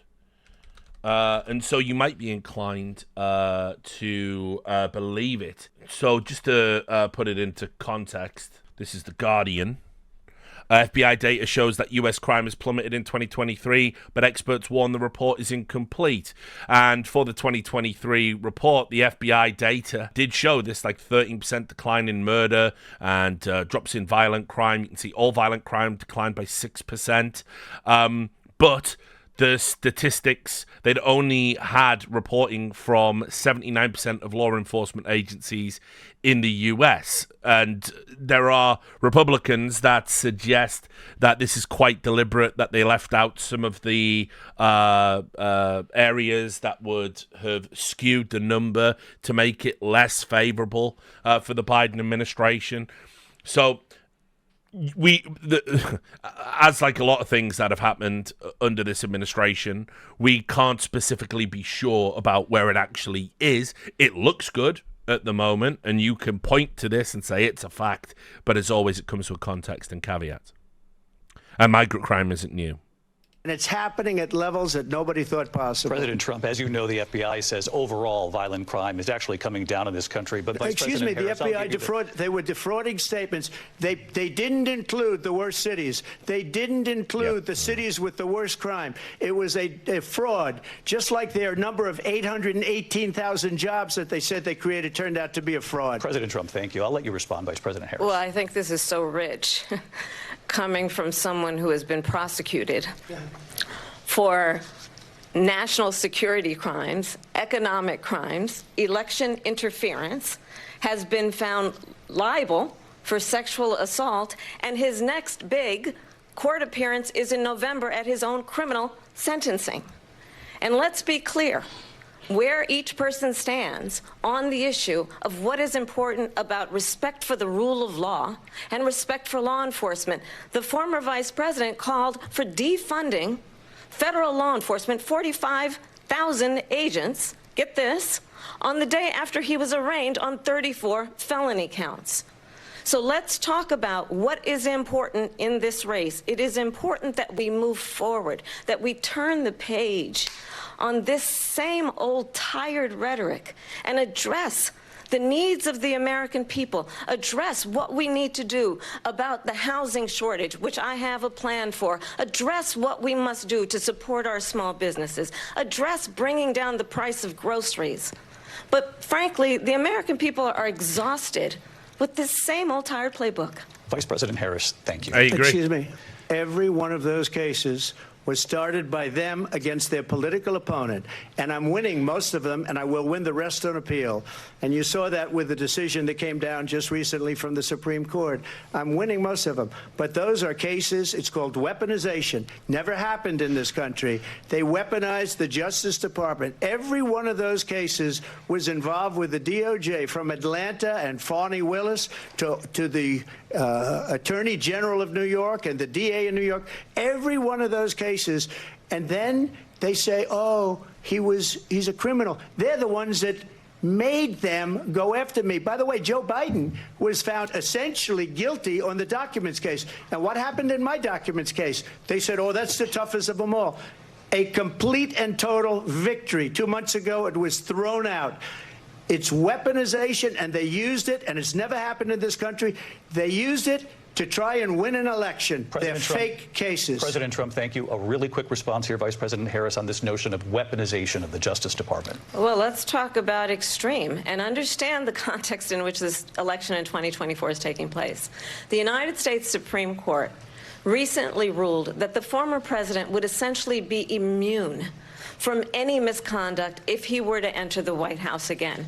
Understand that this is someone who has openly said he would terminate, I'm quoting, terminate the Constitution of the United States, that he would weaponize the Department of Justice against his political enemies. Someone who has openly expressed disdain for members of our military. Understand what it would mean if Donald Trump were back in the White House with no guardrails, because certainly we know now the court won't stop him. We know J.D. Vance is not going to stop him.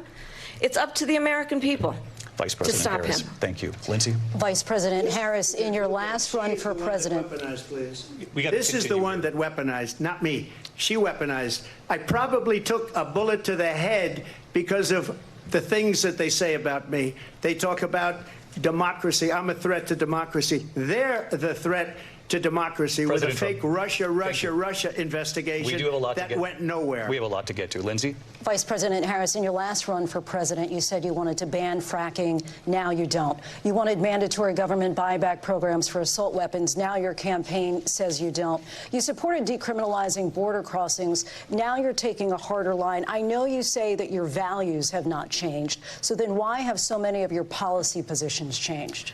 So my values have not changed, and I'm going to discuss every one of the, at least every point that you've made. But in particular, Sorry, I was just quickly fact-checking the terminate the Constitution thing, because I've heard this said a few times, and again, it isn't what he said. Here's what he said. He said, it was a Truth Social post from 2022. He said, do you throw the presidential election results of 2020 out and declare the rightful winner, or do you have a new election? A massive fraud of this type and magnitude allows for the termination of all rules, regulations, and articles, even those found in the Constitution. So in other words, what he said was, if that there was a huge amount of fraud in an election, it would allow for the suspension and or termination of rules, even those found in the Constitution. That isn't the same as saying, I want to terminate the Constitution. I'm sure some people will go, that's facetious, but it really isn't. And this is what I mean. It's like, why not just accurately quote him and accurately criticize him? It's super easy. It's super easy to do. It's like you can just accurately quote what he said. You don't have to tell a lie. let's talk about fracking, because we're here in Pennsylvania. I made that very clear in 2020. I will not ban fracking. I have not banned fracking as Vice President of the United States, and in fact, I was the tie-breaking vote on the Inflation Reduction Act, which opened new leases for fracking. My position is that we have got to invest in diverse sources of energy so we reduce our reliance on foreign oil. We have had the largest increase in domestic oil production in history because of an approach that recognizes that we cannot over-rely on foreign oil.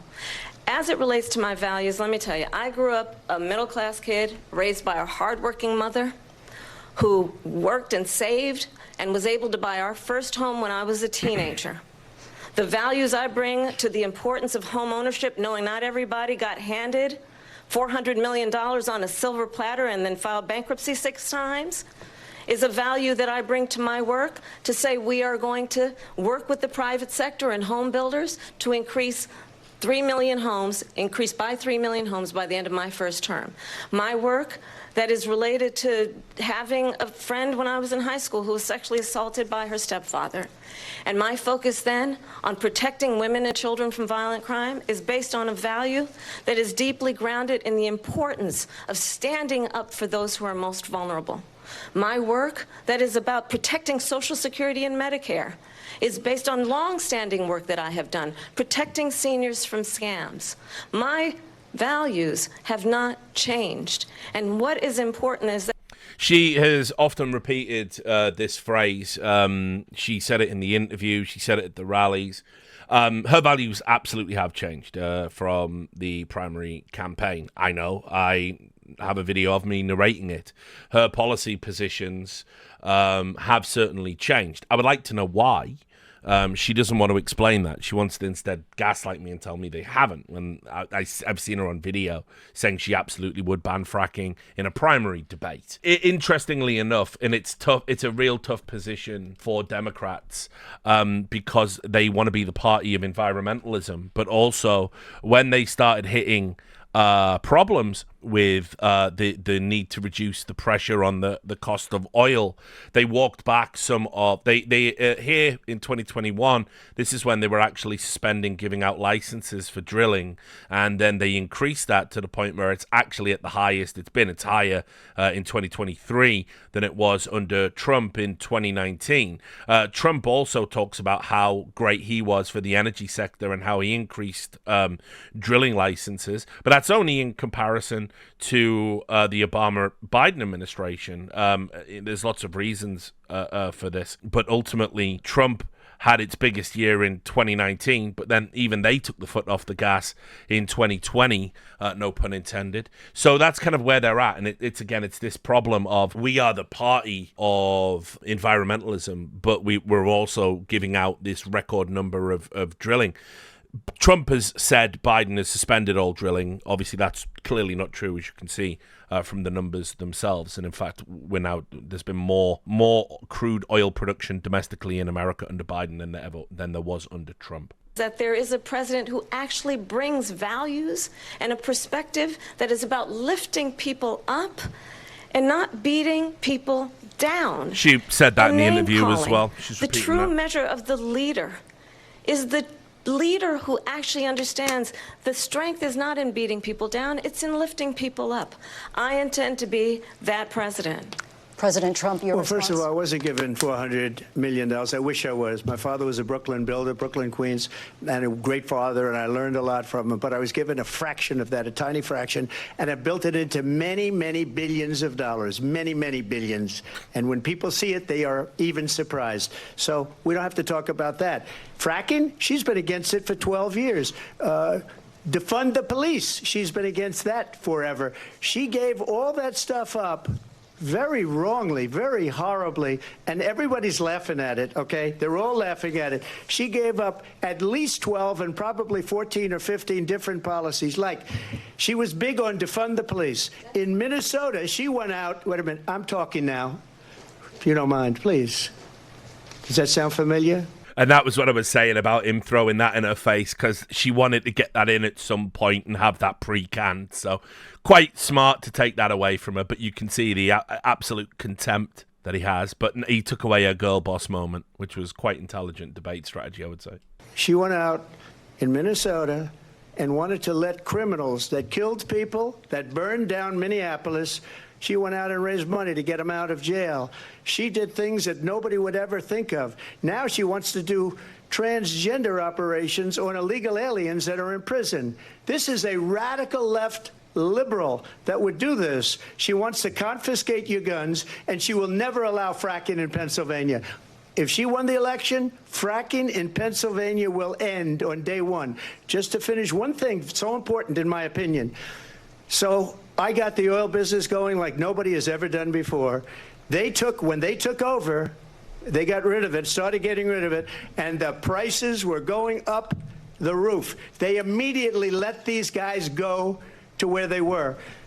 I would have been 5 times, 4 times, 5 times higher, because you're talking about 3.5 years ago. They got it up to where I was because they had no choice, because the prices of energy were quadrupling and doubling. You saw what happened to gasoline. So they said, let's go back to Trump. But if she won the election, the day after that election, they'll go back to destroying our country, and oil will be dead, fossil fuel will be dead, we'll go back to windmills, and we'll go back to solar, where they need a whole desert to get some energy to come out of it. You ever see a solar plant? By the way, I'm a big fan of solar, but they take 400, 500 acres of desert President soil. Trump, we have a These lot of are not good issues things that for we the have to get environment to. that We're she out of time. understands. Thank you. Right, well, I mean, solar, not good for the environment. Desert, all good, I guess. Why is Trump using the phrase, what was it he said? It was performing transgender operations on illegal aliens in prison, which, by the way, sounds like some sort of insane fetish pornography. Not that I'd know. So trans illegal aliens in prison. So why did he say that? Right, well, in 2019, there was an ACLU survey. ACLU is the American Civil Liberties Union. And it sent this questionnaire to all of the presidential candidates. And in this survey, candidates were asked if they would use presidential authority to provide trans people, even those in prison, with treatment for their gender care. And so it's in here somewhere. This is Kamala Harris's. As president, will you use your executive authority to ensure that transgender and non-binary people who rely on the state for medical care, including those in prison and immigration detention, will have access to comprehensive treatment associated with gender transition, including all necessary surgical care? If yes, how will you do so? And so it's like a little essay for all of the candidates. And so Kamala Harris has put an X next to yes and said it is important that transgender individuals who rely on the state for care receive the treatment they need, which includes access to treatment associated with gender transition. That's why, as Attorney General, I pushed the California Department of Corrections and Rehabilitation to provide gender transition surgery to state inmates. I support policies ensuring that federal prisons and detainees prisoners and detainees are able to obtain medically necessary care for gender transition, including surgical care, while incarcerated or detained. Transition treatment is a medical necessity, and I will direct all federal agencies responsible for providing essential medical care to deliver transition treatment. So that's what Trump is talking about, that questionnaire. And my opinion on this, I just couldn't give a shit. I don't know. I don't know how this is like even being reported as like, oh my God, if you vote for Kamala Harris, she will allow prisons to like help inmates transition if they want that. That's the big scandal. So when he said trans illegal aliens in prison, it's just like, who cares, man? Like, this is such a fucking fringe issue. Like, who gives a fucking shit? Like, who gets out of fucking bed and thinks, Jesus Christ, there's a trans illegal alien in prison getting surgery on behalf of the state? Like, how do you care? Like, how is that affecting your life in like any way, shape, or form? It just makes no sense to me. And yet, you know, trans issues are just so, like, can you make an argument that the state shouldn't be paying for certain types of healthcare for inmates because it's the taxpayer? Probably boring, but it's just dumb. Like, it's just so, this is just insane. So anyway, this got took by the rightoids. And look, everyone in prison gets to be trans for free, whether they're American prisoners or not. It's like, what is this like layer cake of non-issues you're forcing me to think about? But there it is. It's perfect. It's perfect for Harris. Trump's just come across like a fucking maniac so far, you know. You.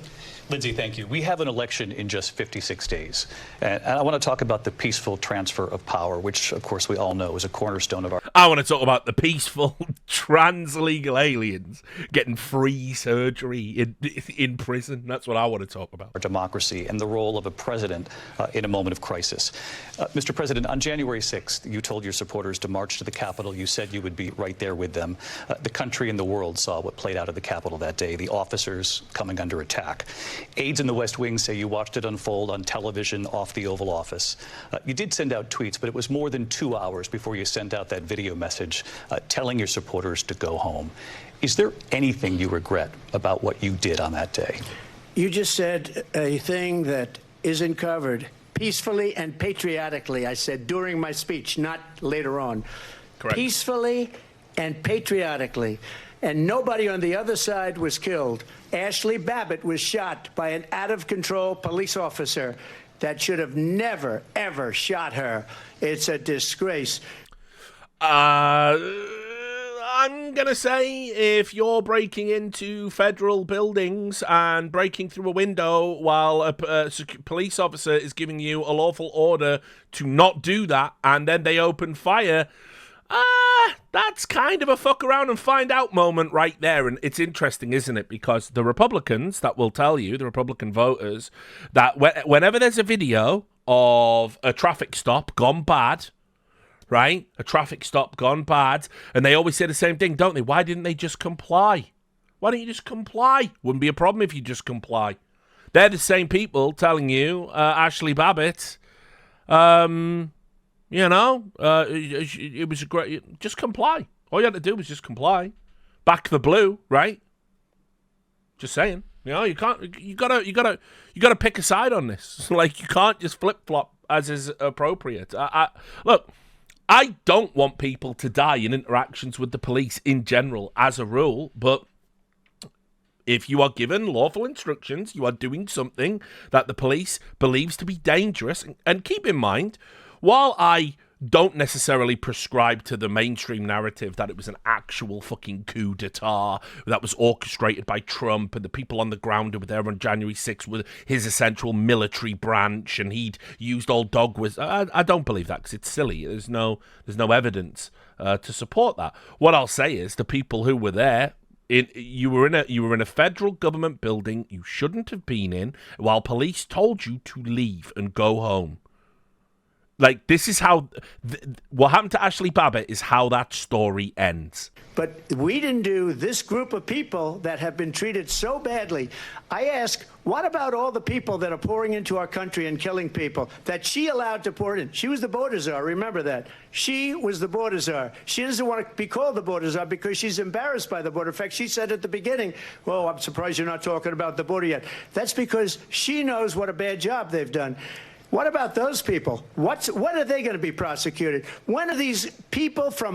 Yeah, I'm not talking about the fake elector scheme, and I wouldn't, but I still don't frame that as a coup. It's not the right word. Refusal to enact a peaceful transfer of power. At best, you would say that was like a constitutional coup, I think is the language that they use around it. If you take it on good faith that Trump genuinely believed the election had been rigged and he was trying to buy time through some obscure legal wrangling so he could get the votes counted, if you assume good faith on his part, which you shouldn't, by the way, the fake elector scheme should be utterly disqualifying for him to hold public office again. But if you believe it's in good faith, to then make the logical leap that it was a coup doesn't work. And that's why a lot of people have trouble with that particular verbiage, calling it a coup. That's kind of where I'm at with it. A coup is a very specific thing where you have a plan with a military that you control and instruct to overthrow a government. America should know one when they see one because they've done them all around the world for decades. That a bunch of morons wandering into a building because we watched cities burn for years and nobody do anything about it, so they thought they'd get a turn, which could have been stopped if there was just ample police and guard issued. If you'd sensed the powder keg, it doesn't meet the threshold for me personally, and it never has, and that's where I'm at. People disagree. I know there's a lot of hysteria about how Trump wants to install himself a dictator and become a king and turn America into a monarchy. I know that's very vogue right now. I think it's silly. I don't even think Trump's the most authoritarian president in my lifetime. Countries all over the world, not just South America. They're coming in from all over the world, David. And yes, to put the final part at the end, it's a disgrace. I've never supported it. I've never supported what happened there. I've never made excuses for it. Same as I don't with Babbitt and don't. Oh no, it's so sad. No, he should be disqualified from office. But then we would have to start fixing the. When you understand Trump as a symptom of the direction American politics has moved in for the past 50 years, it's very hard to see anything he does as especially outrageous. you lived through the Bush years, you would probably feel the same way that I did. If you followed everything that he did, watched the erosion of civil liberties, watched the war on terror, watched him codify torture, even for American citizens if you were imprisoned and accused of something, watched him turn the NSA into the single biggest spying operation in American history. If you watched all of that incrementally happen, you wouldn't buy into the hysteria about Trump either. All over the world, and crime rates are down all over the world because of it. But let me just one of those, David, one of those people are going to be prosecuted. One of the people that burned down Minneapolis is going to be prosecuted. Or in Seattle, they went into Seattle, they took over a big percentage of the city of Seattle. One of those people are going to be prosecuted. But let me just ask you. You might ask her that question. You were the president. You were watching it unfold on television. It's a very simple question as we move forward toward another election.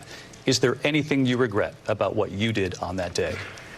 Yes or no? I had nothing to do with that other than they asked me to make a speech. I showed up for a speech. I said, I think it's going to be big.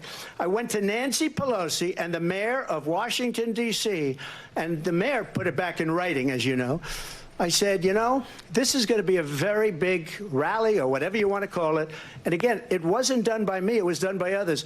I said, I'd like to give you 10,000 National Guard or soldiers. They rejected me. Nancy Pelosi rejected me. It was just 2 weeks ago. Her daughter has a tape of her saying she is fully responsible for what happened. And this is the biggest crock of shit as well. Trump could have simply sent the guard in. He was the fucking president. If you look at the documentation around it, the way he tells it that he offered it and then Nancy Pelosi rebutted it in writing, it's not true. Also, these out-of-context clips where Nancy Pelosi is watching it unfold and in the heat of the moment says, we've dropped the ball on this one. It's my job. I'm responsible. She's not saying she's responsible for the insurrection. She's not even saying she's not responsible for the deployment of the National Guard. She's saying, I could have done more to be on the ball to have prevented this, which is fair. And I think that's a fair assessment. I think there's lots of questions around what happened on that day, many of which don't get asked. Because, like everything else, it's become mired in this partisan nonsense. They want to get rid of that tape. It would have never happened if Nancy Pelosi and the mayor of Washington did their jobs. I wasn't responsible for security. Nancy Pelosi was responsible. She didn't do her job. The question was about you as president, not about former Speaker Pelosi. But I do want Vice President Harris to respond here. I was at the Capitol on January 6th. I was the vice president-elect. I was also an acting senator. I was there. And on that day, the President of the United States incited a violent mob to attack our nation's capital, to desecrate our nation's capital. On that day, 140 law enforcement officers were injured, and some died. And understand, That's a lie. Not a single member of law enforcement died on January 6th, and Democrats keep saying it, and it's not true. the former president has been indicted and impeached for exactly that reason. But this is not an isolated situation.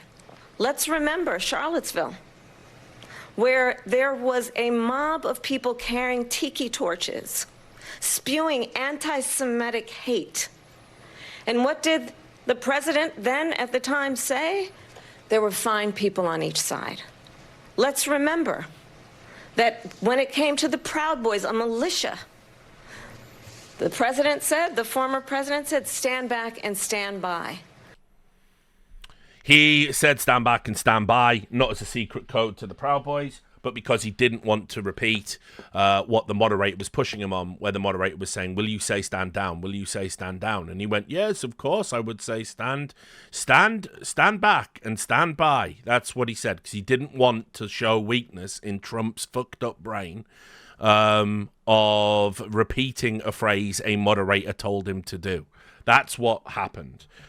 He wasn't giving a secret nod, wink, wink, dog whistle to the Proud Boys. It's so absurd to suggest that that's what was happening. So for everyone watching who remembers what January 6th was, I say we don't have to go back. Let's not go back. We're not going back. It's time to turn the page. And if that was a bridge too far for you, well, there is a place in our campaign for you to stand for country, to stand for our democracy, to stand for rule of law, and to end the chaos and to end the approach that is about attacking the foundations of our democracy because you don't like the outcome. And be clear on that point. Donald Trump, the candidate, has said in this election there will be a bloodbath. It's just so pathetic. He said the automobile industry would be a bloodbath if you don't vote for him. It's just like, I don't know, these lies, man. This and the outcome of this election is not to his liking. Well, I mean, that isn't even. He said he would be that it would be a bloodbath if he does not get reelected for the automobile industry because of the electric car policies of the Democrat Party. It's explicitly what he said.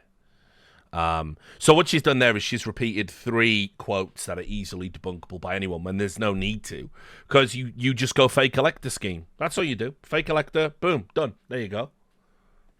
You essentially try to conspire against an election outcome by presenting a fake slate of electors. There you go, job done. You just don't need to. You don't need to use any of the other quotes. You don't need to talk about all these like dog whistles, all this fucked up, made up shit. You just say that and let that sit, and that's that. Let's turn the page on this. Let's not go back. Let's chart a course for the future and not go backwards to the past. Let me just follow up here. It was a different term, and it was a term that related to energy because they have destroyed our energy business. That was where bloodbath was. Also, on Charlottesville, that story has been, as you would say, debunked. Laura Ingraham, Sean Hannity, Jesse, all of these people, they covered it. If they go an extra sentence, they will see it was perfect. It was debunked in almost every newspaper, but they still bring it up, just like they bring 2025 up. They bring all of this stuff up. I ask you this. You talk about the Capitol. Why are we allowing these millions of people to come through on the southern border? How come she's not doing anything? And I'll tell you what I would do, and I would be very proud to do it. I would say we would both leave this debate right now. I'd like to see her go down to Washington, D.C. during this debate because we're wasting a lot of time. Go down to, because she's been so bad, it's so ridiculous. Go down to Washington, D.C. and let her sign a bill to close up the border because they have the right to do it. They don't need bills. They have the right to do it. The President of the United States, you'll get him out of bed. You'll wake him up at 4 o'clock in the afternoon. You'll say, come on down to the office. Let's sign a bill. If he signs a bill that the border is closed, all he has to do is say it to the Border Patrol, who are phenomenal. If they do that, the border is closed. Mr. Those President, people are killing many people, unlike J6. We talked immigration here tonight. I do want to focus on this next issue to both of you because it really brings us this into focus, truth in these times that we're living in. Mr. President, for 3.5 years after you lost the 2020 election, you repeatedly falsely claimed that you won, many times saying you won in a landslide. In the past couple of weeks leading up to this debate, you have said, quote, you lost by a whisker, that you, quote, didn't quite make it, that you came up a little bit short. I said that? Are you now acknowledging that you lost in 2020? No, I don't acknowledge that at all. But I you said did that say sarcastically. That. You know that. It was said, oh, we lost by a whisker. That was said sarcastically. Look, there's so much proof. All you have to do is look at it. And they should have sent it back to the legislatures for approval. I got almost 75 million votes, the most votes any sitting president has ever gotten. I was told if I got 63, which was what I got in 2016, you can't be beaten. The election, people should never be thinking about an election as fraudulent. We need 2 things. We need walls. And we have to have it. We have to have borders. And we have to have good elections. Our elections are bad. Now, I don't know where he's going to go with this. As I said, I haven't watched this segment. I'll just say, I'll repeat the point that I've maintained my entire life. America remains the world's biggest banana republic. Their elections are a fucking joke, and I do not understand the reticence to just have ID votes, problem solved. It just seems so strange to me. Like every election I've ever paid any attention to in America from being a kid, there's reports of like fucked up ballots and dead people voting and recounts and and like we went through all of the Bush stuff. I maintain 2000 was rigged, 2004 as well. This is again why I'm not so outraged by the Trump bullshit. I already made peace with the idea that, well, I've just witnessed a rigged election in my lifetime. But it's like you have to understand that the rest of the world pretty much just universally does this. We can talk about the unique reasons as to why and how Republicans have done all these fucking tricks and gerrymandering and all this other bullshit, and how they're trying to use it to disenfranchise, voters. But what Trump's never got his head wrapped around is there wasn't mass voter fraud in the election. There was mass ballot harvesting, and that's fine. And maybe you should change that too. Under his administration, they changed the rules. So this was a Trump thing because of the pandemic, and they wanted people, because obviously older people, Republicans, they're more likely, to be affected by COVID and have a harder time getting to the ballots. So they made it so that they could send in their votes. They made it easier to vote by mail. Democrats saw that, seized upon that, and they went and basically did what is the most ruthless ballot harvesting operation ever in the history. And, you could go look this up, in the history of American politics, and they got the votes. When the counts started fading away, that's when the boxes came out. The boxes of those ballots weren't rigged. They were real votes. They just were like, look, we went and harvested these from old people's homes and all of this stuff. And yeah, that's that. If you're okay with that as a system, then yeah, out come the mail-in votes. So I've never understood why he keeps pushing this belief that there was like mass voter fraud. Every court case he's ever brought that up to gets shot down. Every allegation that's ever been made about the voting machines and all of this stuff has been shot down. It's cost Fox hundreds of millions. It's cost people their careers. It's, that pillow guy is still fucking going on about it. It simply doesn't fucking hold up any time it's presented. And here he is repeating it again. You got ballot harvested, my friend. Instead, you should be segueing into... the vote should be sacrosanct, and we should be making it. You have to go to a fucking polling station and put an X in a box on the day, and that's what should happen unless you've got these exceptional circumstances, like you're overseas, or you're elderly and infirm, or you're serving in the military, or whatever other exceptions there are. And it should all come with an ID or proof of ID. Problem fucking solved. Then Trump can never talk about elections being rigged ever again, and everyone who believes Democrats are out there rigging elections, spoiler, Republicans were doing it before it was cool, everybody can feel real good about the results that come in. That's that. All done. Job done. Another problem just solved. But they don't want that, because in America, and this is the part ever since people were putting X's on bits of paper from the first elections out in frontier towns for fucking sheriff. People were fucking rigging outcomes. They were bribing drunks to go and vote 14 times in a day with a bottle of fucking bathtub gin, wearing a variety of fucking, wigs and beards and hats so they could vote multiple fucking times, right? It's happened. We've had Republicans try and discourage voters where they go and they have polling stations that only have X amount of machines or ballots, so people have to queue all day, and people go, well, fuck it, I don't want to do that. And Republicans are doing that in, shock horror, predominantly black neighborhoods. Wow, that's crazy, man. How is any of this? How is that happening? There was a case as well. Homeless people, this was in California, I believe. Homeless people were being bribed with cigarettes and alcohol for their ballots. I think 2 people went to prison over that. That was something that the Trumpoids pointed to try and say, look, see. That accounts for all of it. Just sort your elections out. It's super easy. Shuts motherfuckers like Trump up overnight.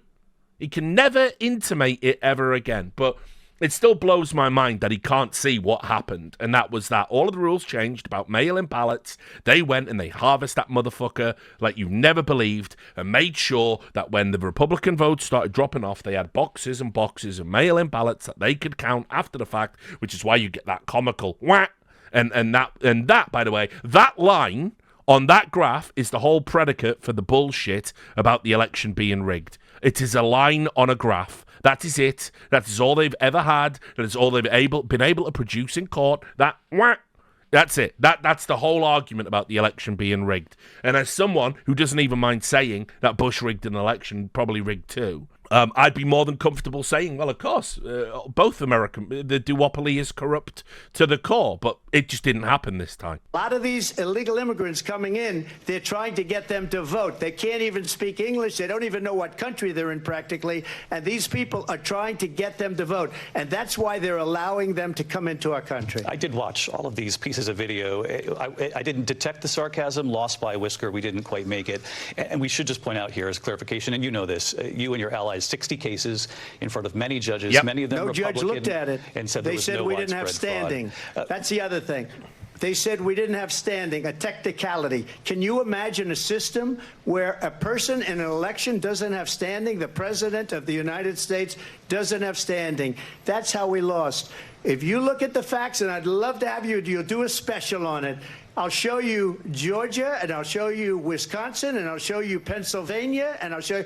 We have so many facts and statistics, but you know what? That doesn't matter, because we have to solve the problem that we have right now. That's old news. And if he had those things, you would just give it to a media company, or you would put it out yourself, or you would call a special committee and you would show those statistics and facts that prove widespread voter fraud to the world. You would do it overnight.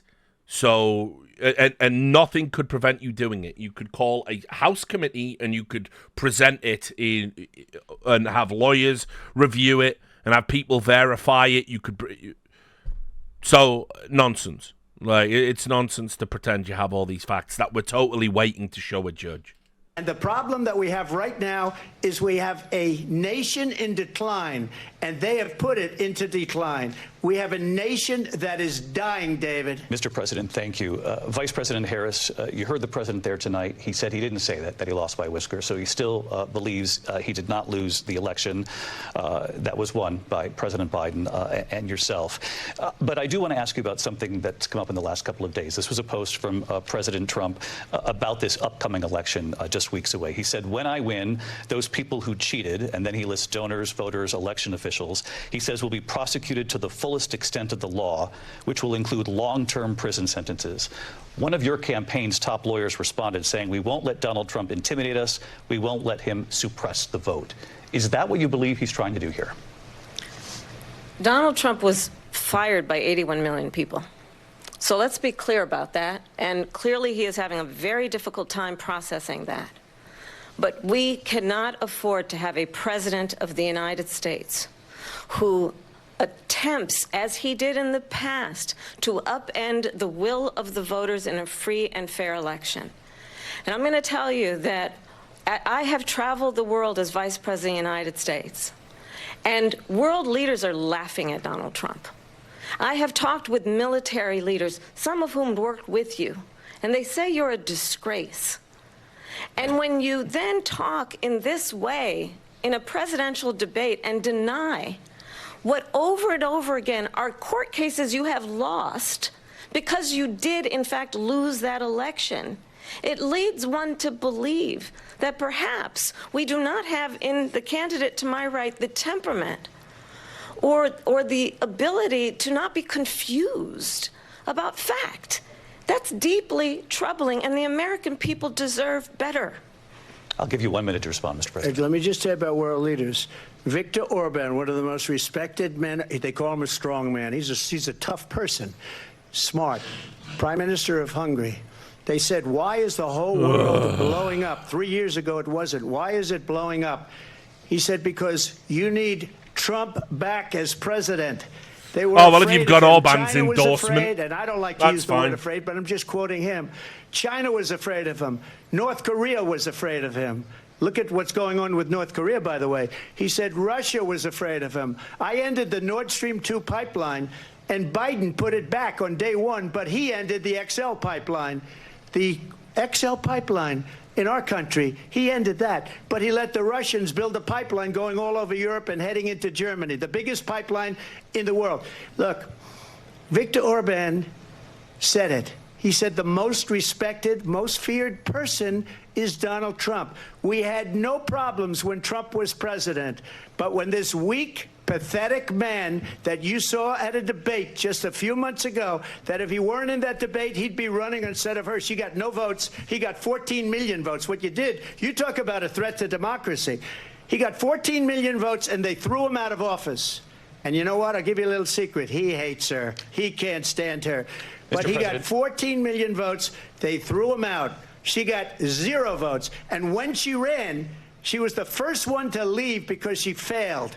And now she's running. I don't understand it, but I'm okay with it because your time is I think up. we're going to do very well. We've got a lot more to get to. Turning now to the Israel-Hamas war and the hostages who are still being held, Americans among them. Vice President Harris, in December, you said, quote, Israel has a right to defend itself, but you added, quote, it matters how, saying international humanitarian law must be respected. Israel must do more to protect innocent civilians. You said that 9 months ago. Now an estimated 40,000 Palestinians are. But by the way, that's not a bad statement. That's fair enough. I totally agree with Kamala on that one. And you know my opinion. My opinion is deeply unpopular on the fucking until Hamas is destroyed. We're all the hostages need to be back, and the unconditional surrender of Hamas. Then we'll talk. We'll talk about all the rest after that. Right, well, not just Hamas. Every single radical Islamist group that their stance is death to Israel. They've all got to go, and then we'll fix all the other stuff, and we'll have a long, hard chat with fucking, Israel about Netanyahu, who is a thug, and I don't like him. But this is that's actually fair. It does matter how. You can't just indiscriminately bomb civilian neighborhoods to kill. It is unreasonable to bomb an entire civilian neighborhood to kill 5 terrorists. Even you'd have to be mentally ill to not to disagree with that. So, just saying. Dead. Nearly 100 hostages remain. Just last week, Prime Minister Benjamin Netanyahu said there's not a deal in the making. President Biden has not been able to break through the stalemate. How would you do it? Well, let's understand how we got here. Yes. On October 7, Hamas, a terrorist organization, yes, slaughtered 1,200 Israelis. Yes. Many of them young people who were simply attending a concert. Yes. Women were horribly raped. And so absolutely, I said then, I say now, Israel has a right to defend itself. We would. And how it does so matters. This is a really good answer, by the way, because I think a lot of people in the Democrat Party have certainly deflected away from the kind of horror of October 7th and have sort of downplayed it. A lot of shit libs in particular have we went through the baby truther movement. There were no babies killed. We went through the rape truther movement. There were no rapes. And we a lot of people showed their ass on this, Brianna. I can't remember her surname off the top of my head, but there was a lot of people who you're like, these seem like reasonable left-wing people. Oh, anti-Semitism. And not Brianna Wu, no, Brianna Joy Gray. That's it. Yes, sorry, Brianna Joy Gray. Grey Joy. Sorry. I couldn't remember if it was Joy Gray or Grey Joy. Grey Joy was in my brain because of Game of Thrones, and then I was like, it's in your brain because of Game of Thrones. But is it Joy? It is Joy Gray. Yes, there you go. Game of Thrones broke my brain. But yeah, anyway, she was posting insane fake stories about the IDF. She was posting no women were raped during October 7th and all of that stuff. And so there are a lot of Democrat adjacent people that have really showed their ass on this quite badly. And I've said it multiple times. If you can't find it in your heart to condemn October 7th because it involves Jewish people, then just skip to the end and admit you're an anti-Semite. It's turns out it's quite popular with a lot of lefties at the moment. And all those idiots, those useful idiots on American campuses that are out there, they are campaigning for Hamas. They are not campaigning for Palestine. It doesn't matter if you can't see the distinction. I can. So anyway, I think she's done really well on this, because this is an area where Democrats have been criticized by both sides on the Israeli issue. On the more progressive branch of the party, they say that they must stop supplying arms until Netanyahu comes around the table, and America must force Israel's arm into a ceasefire. Although every time there's a ceasefire, Hamas break the ceasefire, but I guess this time for realsies, pinky promise, pinky swear. And then on the other side, it's that they're not a good ally to Israel, and they're not standing with Israel and allowing Israel.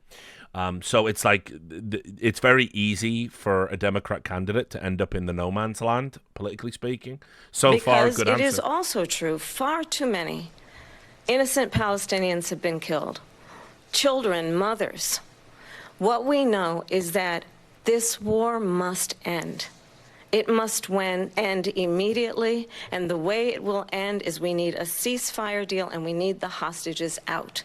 And so we will continue to work around the clock on that. Work around the clock, also understanding that we must chart a course. I mean, an American civilian was killed by Hamas. Just for context, the family of the hostage spoke at the DNC. Hamas retaliated by killing them like a week later. And it's barely made a ripple in the news. And then there was a report the other day about the IDF might have killed an American civilian while engaging in an operation. That's been very prominently talked about. And it's like, kind of feel that the first thing that has to get done before anybody can talk about anything else is the hostages need to come back. And when you've got like 36 Americans have been killed by Hamas, I believe. It might be as high as that. Then, yeah, it's time. It's time to fucking deal with this radical terrorist group. For a two-state solution, and in that solution, there must be security for the Israeli people and Israel, and in equal measure for the Palestinians. But the one thing I will assure you always, I will always give Israel the ability to defend itself, in particular as it relates to Iran and any threat that Iran and its proxies pose to Israel. But we must have a two-state solution where we can rebuild Gaza, where the Palestinians have security, self-determination, and the dignity they so rightly deserve. President Trump, how would you negotiate with Netanyahu and also Hamas in order to get the hostages out and prevent the killing of more innocent civilians in Gaza? If I were president, it would have never started. If I were president, Russia would have never, ever, I know Putin very well, he would have never, and there was no threat of it either, by the way. Please stop saying that. Have gone into Ukraine and killed millions of people when you add it up, far worse than people understand what's going on over there.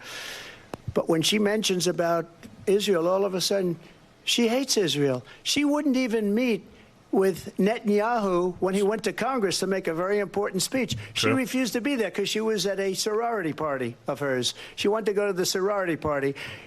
She hates Israel. If she's president, I believe that Israel will not exist within 2 years from now. And I've been pretty good at predictions, and I hope I'm wrong about that one. She hates Israel. At the same time, in her own way, she hates the Arab population because the whole place is going to get blown up. Arabs, Jewish people, Israel will be gone. It would have never happened. Iran was broke under Donald Trump. Now Iran has $300 billion because they took off all the sanctions that I had. Iran had no money for Hamas or Hezbollah or any of the... This is true. The sanctions on Iran had really hurt them, and I've always maintained I don't think it's a coincidence that they give the money to Qatar as a proxy to hold on to the $6 billion or whatever it was, and then suddenly the attacks resume. I mean, that combined with the disastrous withdrawal of Afghanistan, we know that there was like pallets of weaponry from Afghanistan that ended up in other conflicts around the world. The Biden administration has maintained there were no weapons. There weren't pallets of cash handed over. I mean, it's all been a disaster. If Trump was just capable of articulating this stuff. You could really, certainly on foreign policy, the Biden administration is vulnerable, but he's just a fucking raving idiot. Like, it's just mad. It's just mad that he can't articulate these points. The 28 different spheres of terror, and they are spheres of terror, horrible terror. They had no money. It was a big story, and you know it. You covered it very well, actually. They had no money for terror. They were broke. Now they're a rich nation, and now what they're doing is they're spreading that money around. Look at what's happening with the Houthis and Yemen. Look at what's going on in the Middle East. This would have never happened. I will get that settled and fast, and I'll get the war with Ukraine and Russia ended. If I'm president-elect, I'll get it done before even becoming president. Vice President Harris, he says you hate Israel. That's absolutely not true. I have my entire career and life supported Israel and the Israeli people. He knows that. He's trying to, again, divide and distract from the reality, which is it is very well known that Donald Trump is weak and wrong on national security and foreign policy. It is well known that he admires dictators, wants to be a dictator on day one, according to himself. It is well known that he said of Putin that he can do whatever the hell he wants and go into Ukraine. It is well known that he said when Russia went into Ukraine. Well, no, again, she's technically wrong. He said if the rest of Europe don't start paying their fair share for NATO, he would withdraw from NATO and tell Russia they can do whatever the hell they want. That's what he said. And that's ridiculous and unbelievable, dangerous rhetoric from a sitting NATO partner, particularly one as substantial as America. So that's what happened there. Ukraine, it was brilliant. It is well known he exchanged love letters with Kim Jong-un.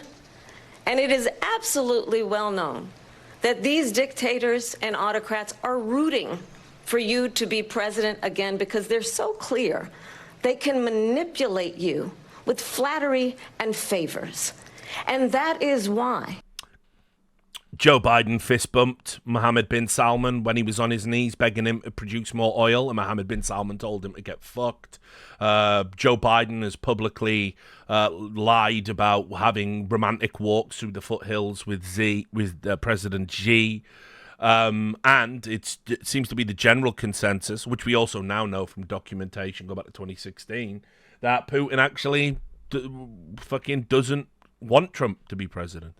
So we'll see. Again, it's just like the bullshit. It's just too much to fucking wade through. so many military leaders who you have worked with have told me you are a disgrace. That is why we understand that we have to have a president who is not consistently weak and wrong on Vice national President security, Harris. including the importance of upholding and respecting in highest regard our military. Vice President Harris, thank you. I mean, you can't. Joe Biden still hasn't said the names of the 13 people who lost their lives. He had the father of a Gold Star family member arrested at a State of the Union address for heckling him. No charges were formally brought. The whole Arlington thing that unfolded recently. Again, they just show their ass on this. It's like, you could have just gone to Arlington because they don't want to talk about Afghanistan and 13 troops being killed in a suicide bombing that was preventable. They what they've done is they've denigrated Gold Star parents, and the media have allowed them to do it. And remember, when Donald Trump was beefing with a Gold Star family, it was proof that he didn't respect anything. It was all Donny Bone Spurs, dodged the draft, hates the military.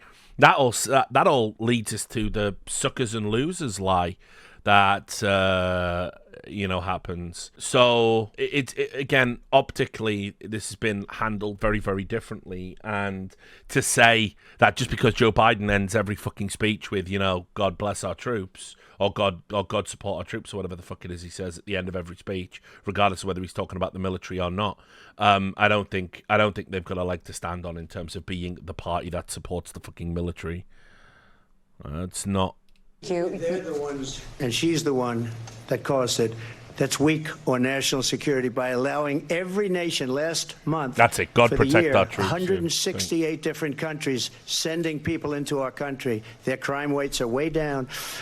Putin endorsed her last week, said, I hope she wins. And I think he meant it, because what he's gotten away with is absolutely incredible. It wouldn't have happened with me. The leaders of other countries think that they're weak and incompetent, and they are. They're grossly incompetent. And I just ask one question. Why does Biden go in and kill the Keystone Pipeline and approve the single biggest deal that Russia's ever made, Nord Stream 2, the biggest pipeline anywhere in the world going to Germany and all over Europe?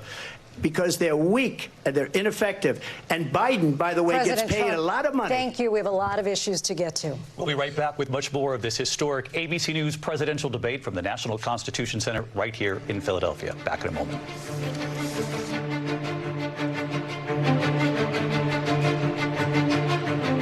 The ABC News presidential debate will continue after this. From the National Constitution Center in Philadelphia, Pennsylvania, here again, David Muir and Lindsay Davis. Welcome back to this historic ABC News presidential debate tonight. We're going to continue here, and I want to turn to the war in Ukraine. We're now 2.5 years into this conflict. Mr. President, it has been the position of the Biden administration that we must defend Ukraine from Russia, from Vladimir Putin, to defend their sovereignty, their democracy, that it's in America's best interest to do so, arguing that if Putin wins, he may be emboldened to move even further into other countries. You have said you would solve this war in 24 hours. You said so just before the break tonight. How exactly would I can't believe they're doing this again. So they're going to ask him. Here's how this goes every single time. He says he'll end it before he even takes to office. He'll do it as president-elect. He'll do it with a phone call. They say, how are you going to do it? He says, well, if I tell you how I'm going to do it, then the other party will take my idea like it's fucking homework. And it's so stupid on all sides again, because he's not going to explicitly name his plan. But also, he has to realize optically by saying, I could get it done with this super brilliant idea that only I have, but I'm not going to share it. Well, it's like everyone who dies in the interim is on you then, dickhead.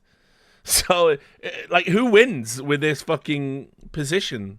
It's so... Do you do that? And I want to ask you a very simple question tonight. Do you want Ukraine to win this war?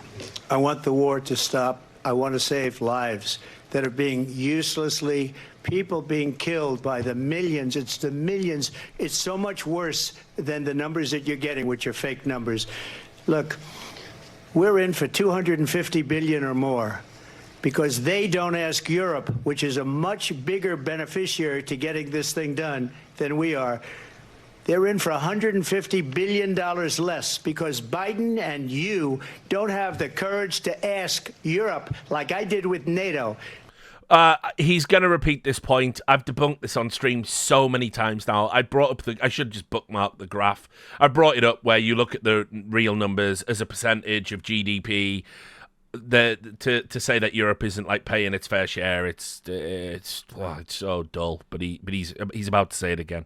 They paid billions and billions, hundreds of billions of dollars when I said, either you pay up or we're not going to protect you anymore. So that's maybe one of the reasons they don't like me as much as they like weak people.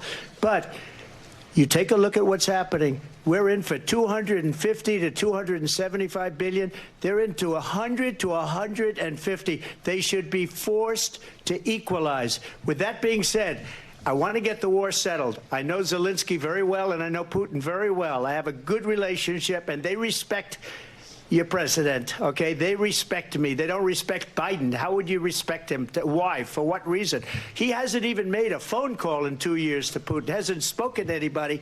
They don't even try and get it. That is a war that's dying to be settled. I will get it settled before I even become president. If I win, when I'm president-elect, and what I'll do is I'll speak to one, I'll speak to the other, I'll get them together. That war would have never happened. And in fact, when I saw Putin after I left, unfortunately left because our country has gone to hell, but after I left, when I saw him building up soldiers, he did it after I left, I said, oh, he must be negotiating. It must be a good, strong point of negotiation.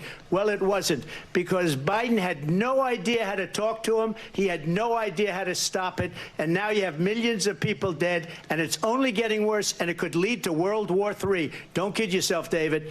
We're playing with World War III, and we have a president that we don't even know if he's... Where is our president? We don't even know if he's a president. And just to clarify they here... threw him out of a campaign like a dog. We don't even know. Is he our president? But we have a president, Mr. President, that doesn't know he's alive. Your time... He is right.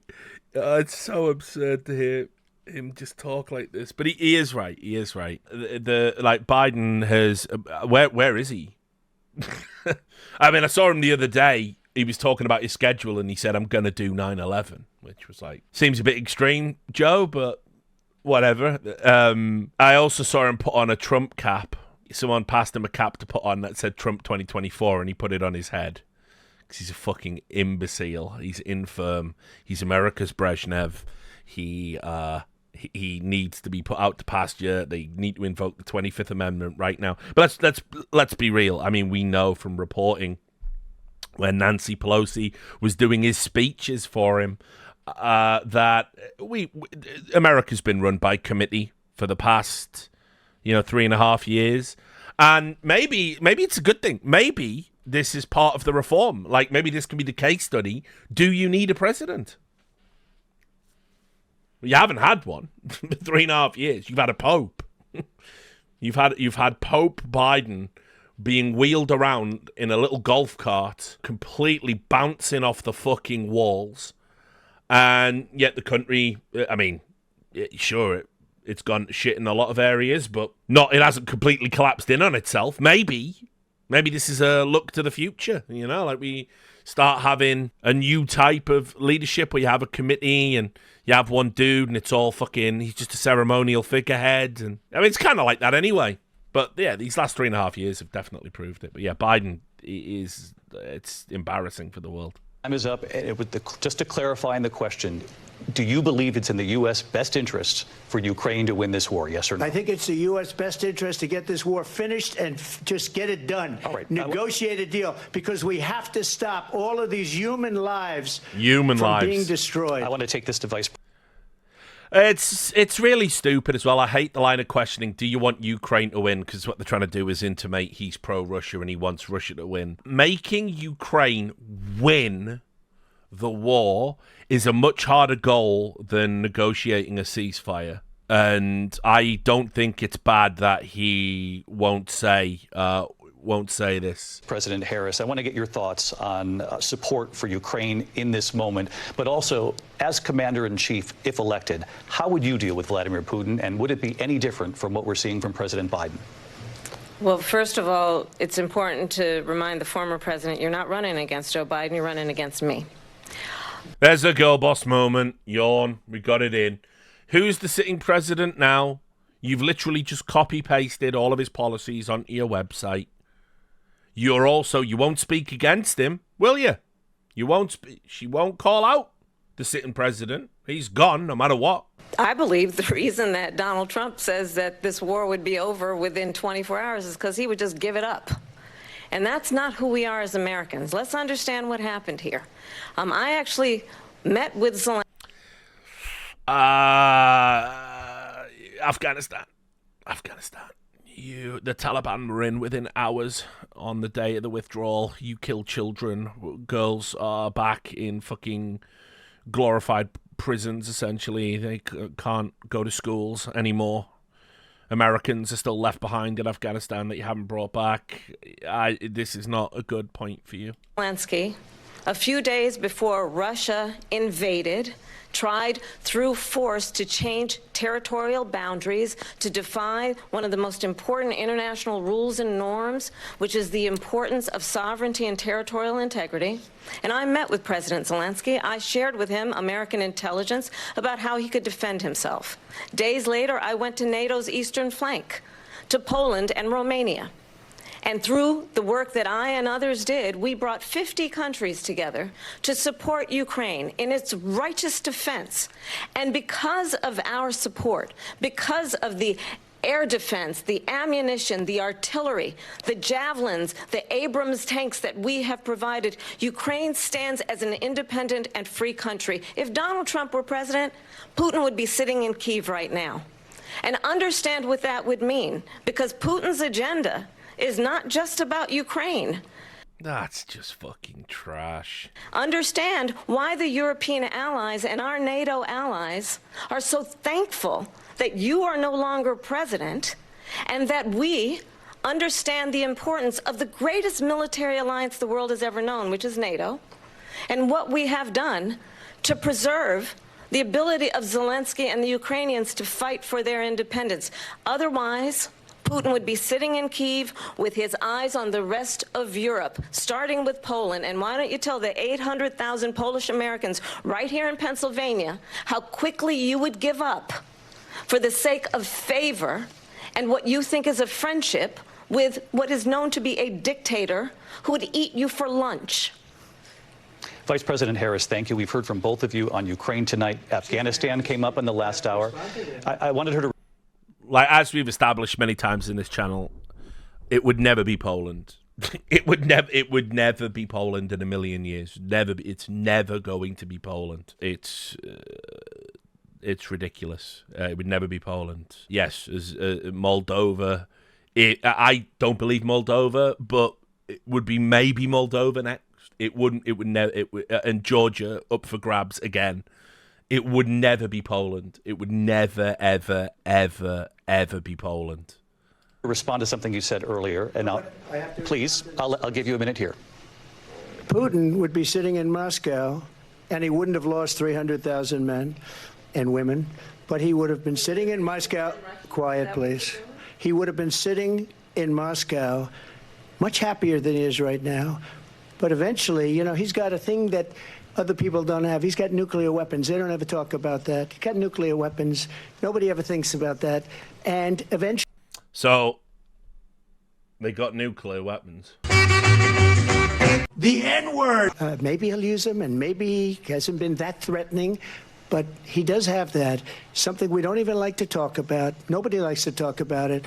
But just so you understand, they sent her to negotiate peace before this war started. 3 days later, he went in and he started the war because everything they said was weak and stupid. They said the wrong things. That war should have never started. She was the emissary. They sent her in to negotiate with Zelensky and Putin, and she did. And the war started 3 days later.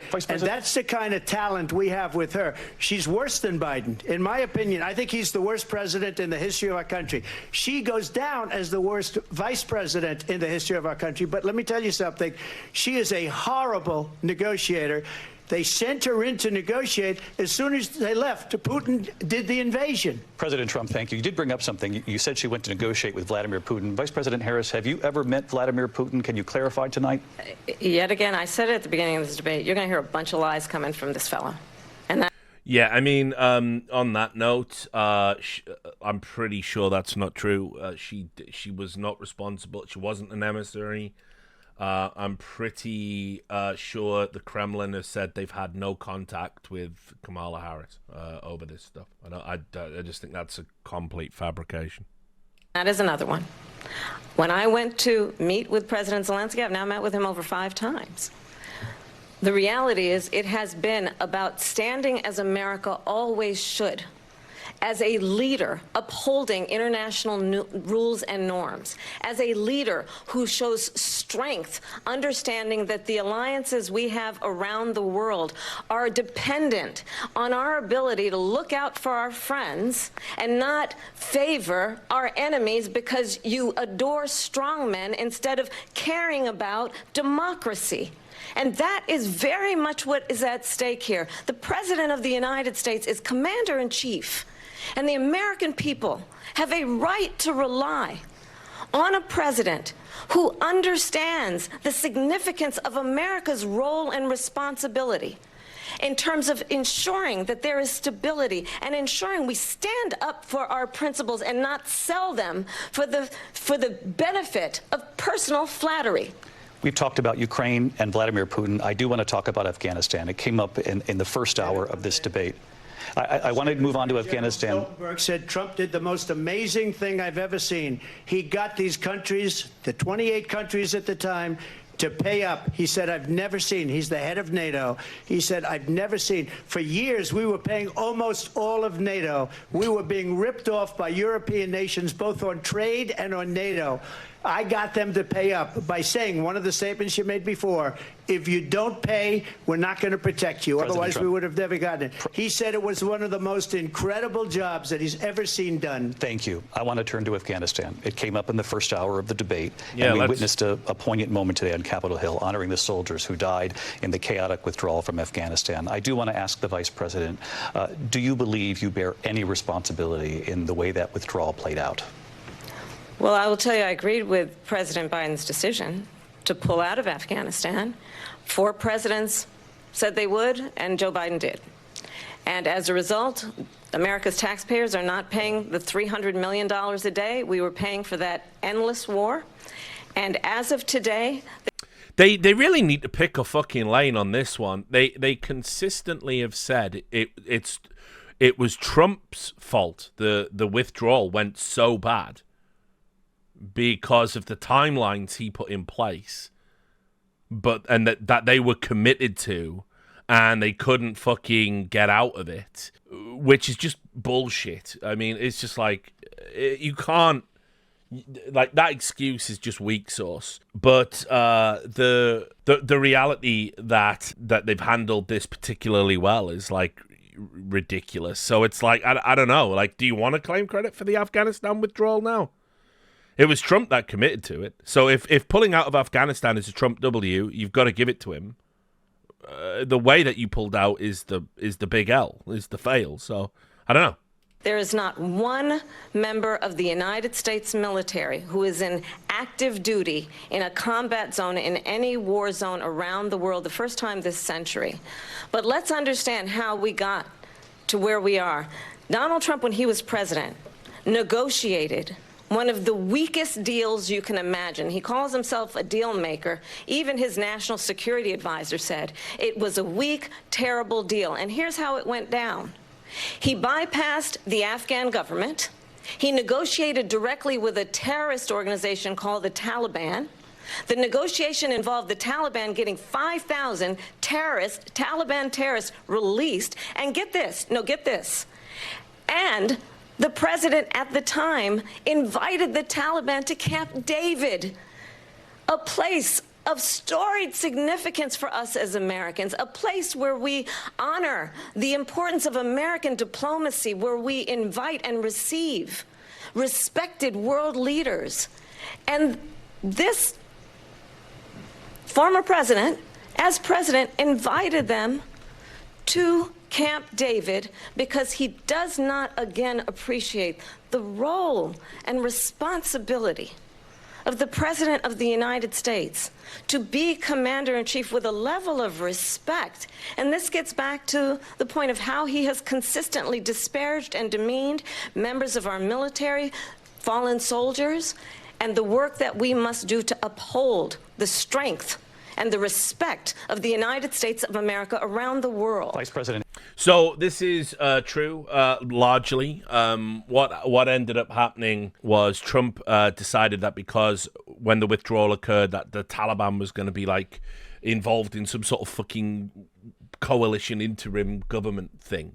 He went and negotiated directly with them, and in doing so agreed that he would want the Taliban to come and visit Camp David to essentially normalize the Taliban, which if you know anything about the Taliban rule in Afghanistan, they were brutal theocratic authoritarians that have done absolutely despicable things to the populace, particularly the women, but including like executing people for not having long enough beards and fucking wacky shit like this.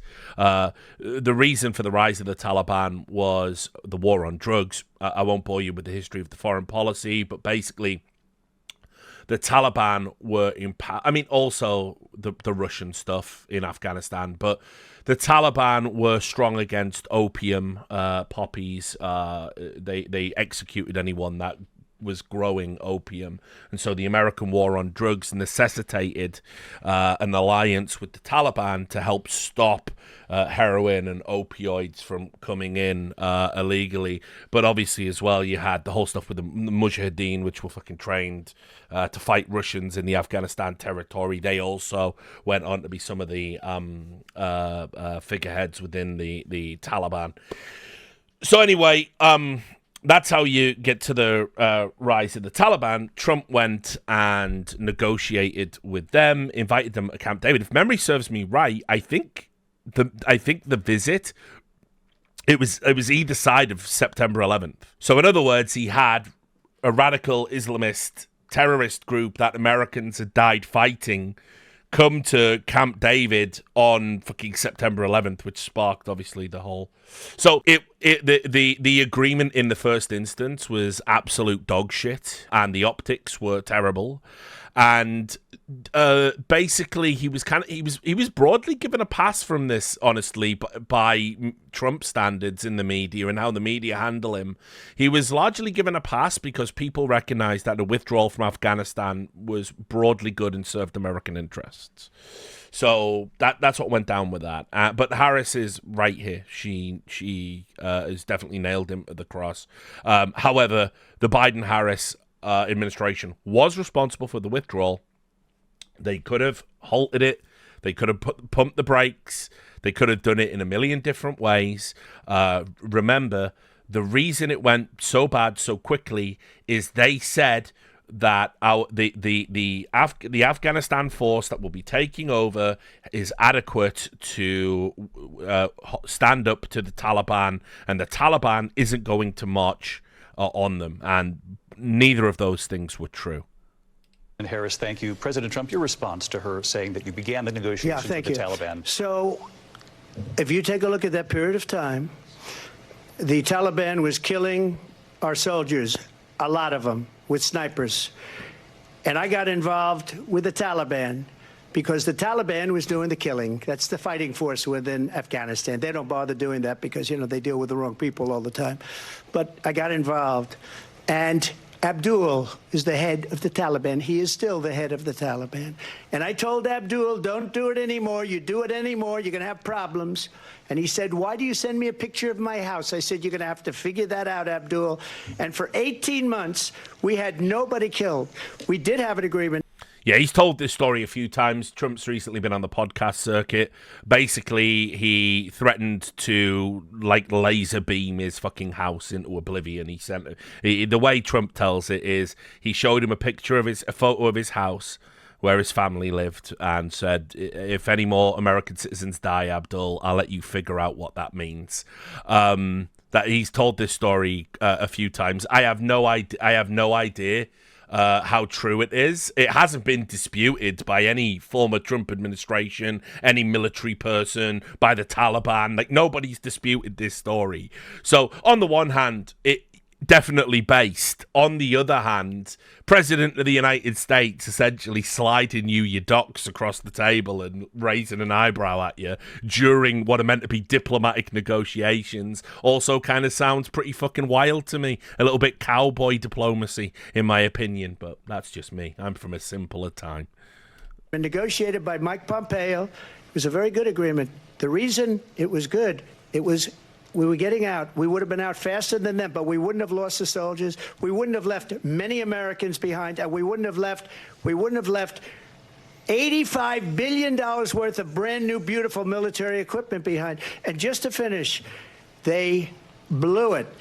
The agreement said you have to do this, and they didn't do it. They didn't do it. The agreement was terminated by us because they didn't do what they were supposed to do. I want to move on. And these people did the worst withdrawal and, in my opinion, the most embarrassing moment in the history of our country. And by the way, that's why Russia attacked Ukraine, because they saw how incompetent she and her boss are. President Trump, thank you.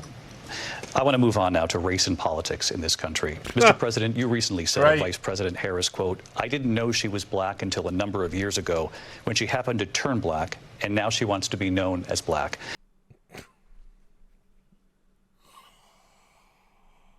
Oh. He did say it. He did say it. He said that she, quote, turned black. He did say that. So here we are. This will be great. I'm strapping myself in fact.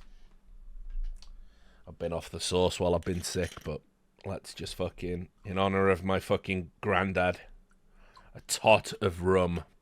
I want to ask a bigger picture question here tonight. Why do you believe it's appropriate to weigh in on the racial identity of your opponent? I don't, and I don't care. I don't care what she is. I don't care. You make a big deal out of something, I couldn't care less. Whatever. I mean, don't say I don't care what she is. Say I don't care who she is. You're never beating the allegations, for fuck's sake. She wants to be is okay with me. But those were your words, so I'm asking... I don't know. I mean, all I can say is I read where she was not black, that she put out, and I'll say that. And then I read that she was black, and that's okay. Either one was okay with me. That's up to her. That's up to her. Vice President Harris, your thoughts on this? I think it's, I mean, honestly, I think it's a tragedy that we have someone... She's trying not to fucking laugh. She is trying to pull gravitas from the heavens because you know it's ridiculous. You know it's ridiculous. She is really fighting it here. Wants to be president who has consistently, over the course of his career, attempted to use race to divide the American people.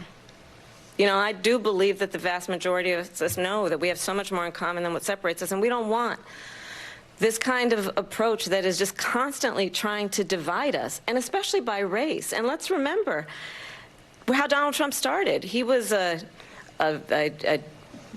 land, he owned buildings, and he was investigated because he refused to rent property to black families. The company was investigated, I believe, back when the head of the company was Trump's father and not Donald Trump. Might need to double check that. And I do believe, let me get the report. Yes, it was 2017 because the FBI released all of the files, I think. Here it is, Politico. The FBI release files on Trump apartment's race discrimination probe in the 1970s. Over 400 pages of records on an investigation the Bureau conducted in the 1970s into alleged racial discrimination in the rental of apartments from President Donald Trump's real estate company. The files detail dozens of interviews the Bureau conducted with Trump building tenants, management, and employees seeking indications that minority tenants were steered away from housing complexes. Most of those interviewed said they were not aware of any discrimination. However, some of the records recount the stories of black rental applicants who said they were told no apartments were available, while whites sent to check on the same apartments were offered leases.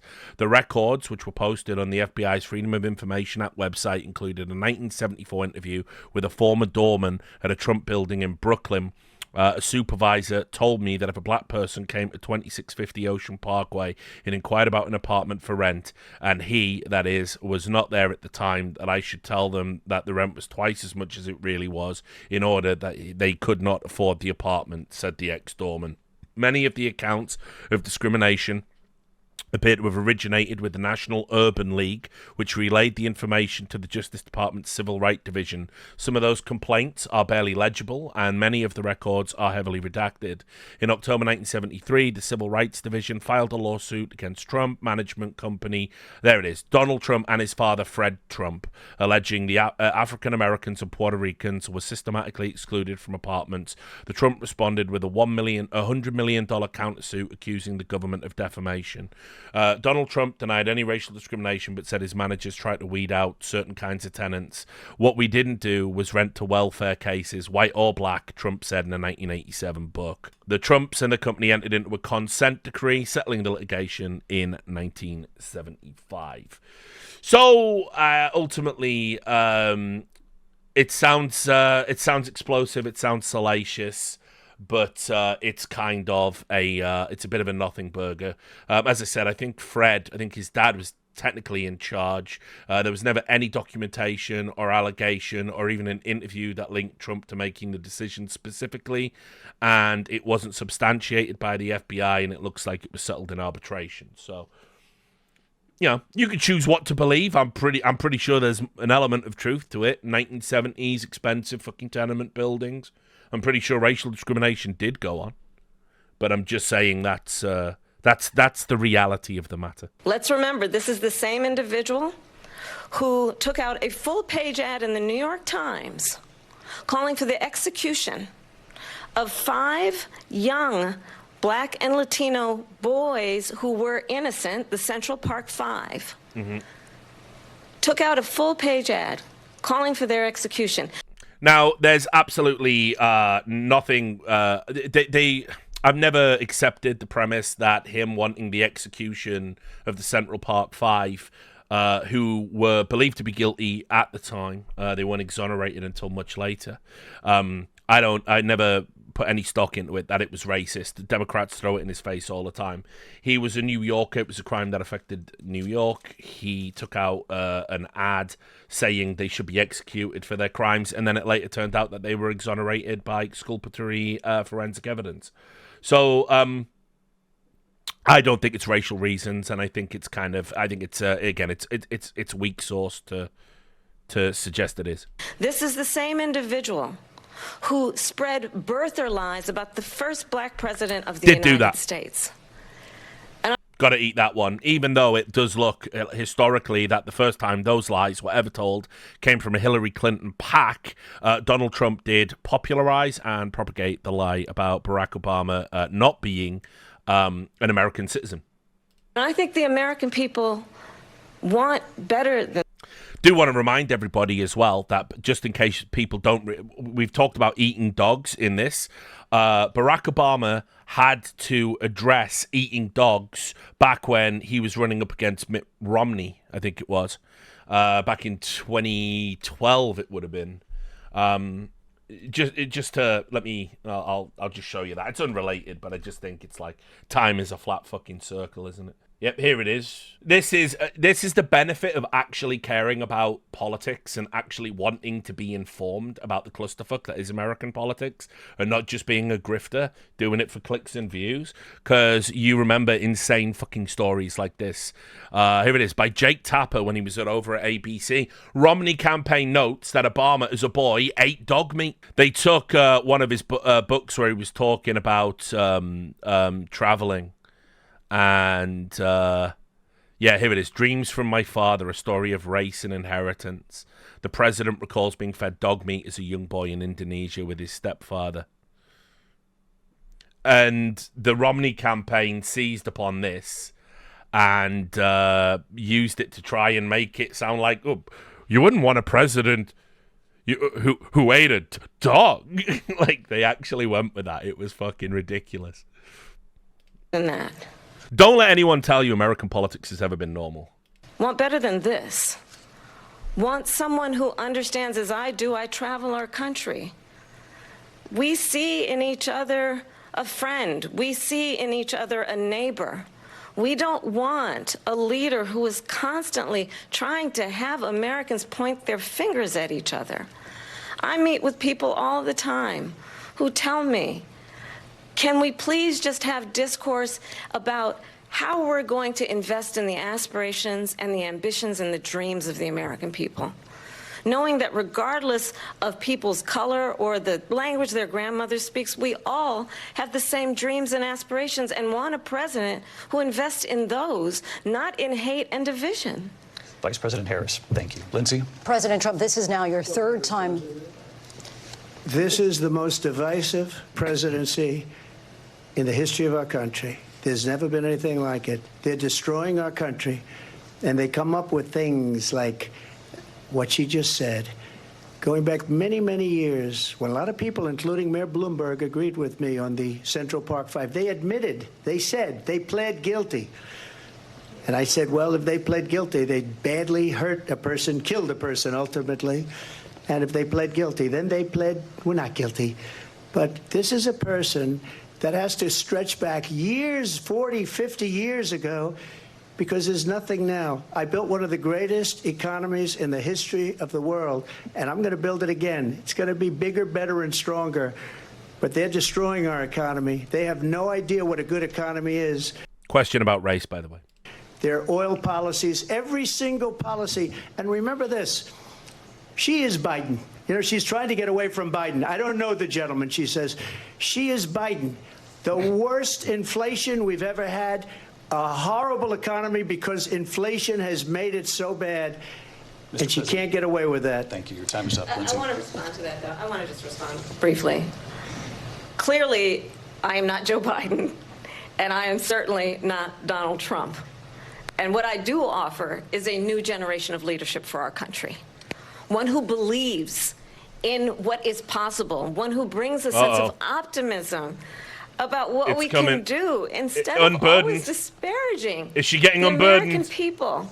I believe in what we can do to strengthen our small businesses, which is why I have a plan. Let's talk about our plans and let's compare the plans. I'd love you to, Kamala. I have a plan to give startup businesses $50,000 tax deduction, to pursue their ambitions, their innovation, their ideas, their hard work. I have a plan, $6,000 for young families for the first year of your child's life, to help you in that most critical stage of your child's development. I have a plan that is about allowing people to be able to pursue what has been fleeting in terms of the American dream by offering a help with down payment of $25,000 down payment assistance for first-time home buyers.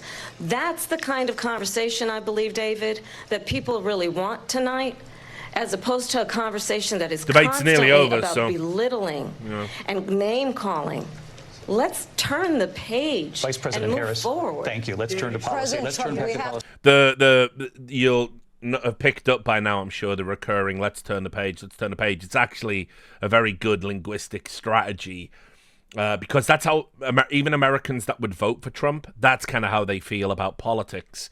They want to turn the page. We are sick of the world being an insane, screaming abattoir because Donald Trump exists in politics, and a lot of people do just want to get to next page, even if that means 4 years of Kamala Harris and fuck knows what happens after that. They just want to get to the post-Trumpian landscape. And so this turn the page, it's good. You'll hear that a lot more, I bet, over the next 55 days.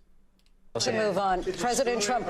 Let's turn to policy, please. She has a plan to defund the police. She has a plan to confiscate everybody's gun. President Trump, she has a have plan to move on to not other allow issues. fracking in Pennsylvania or anywhere else. Okay. That's what her plan is until just recently. I just need Lindsey, to respond. President Trump, No, the President former Trump, president has said. It's good it's gone off the rails right at the end. I was worried it wouldn't go totally off the fucking rails. Something twice that I need to respond to. I'm sorry. We're going to move on. We're going to move on. We are going to move on. Trump, this is now your third time running for president. You have long vowed to repeal and replace the Affordable Care Act, also known as Obamacare. You have failed to accomplish that. You now say you're going to keep Obamacare, quote, unless we can do something much better. Last month, you said, quote, we're working on it. So tonight, 9 years after you first started running, do you have a plan? And can you tell us what it is? Obamacare was lousy health care, always was. It's not very good today.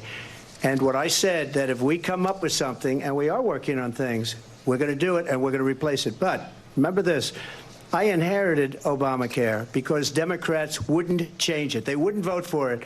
They were unanimous. They wouldn't vote to change it. If they would have done that, we would have had a much better plan than Obamacare. But the Democrats came up. They wouldn't vote for it.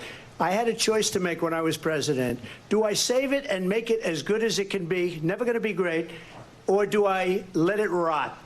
And I felt I had an obligation, even though politically it would have been good to just let it rot and let it go away. I decided, and I told my people, the top people, and they're very good people. I have a lot of good people in that administration. We read about the bad ones. We had some real bad ones, too, and so do they. They have really bad ones. The difference is they don't get rid of them. But let me just explain. I had a choice to make. Do I save it and make it as good as it can be, or do I let it rot? And I saved it. I did the right thing.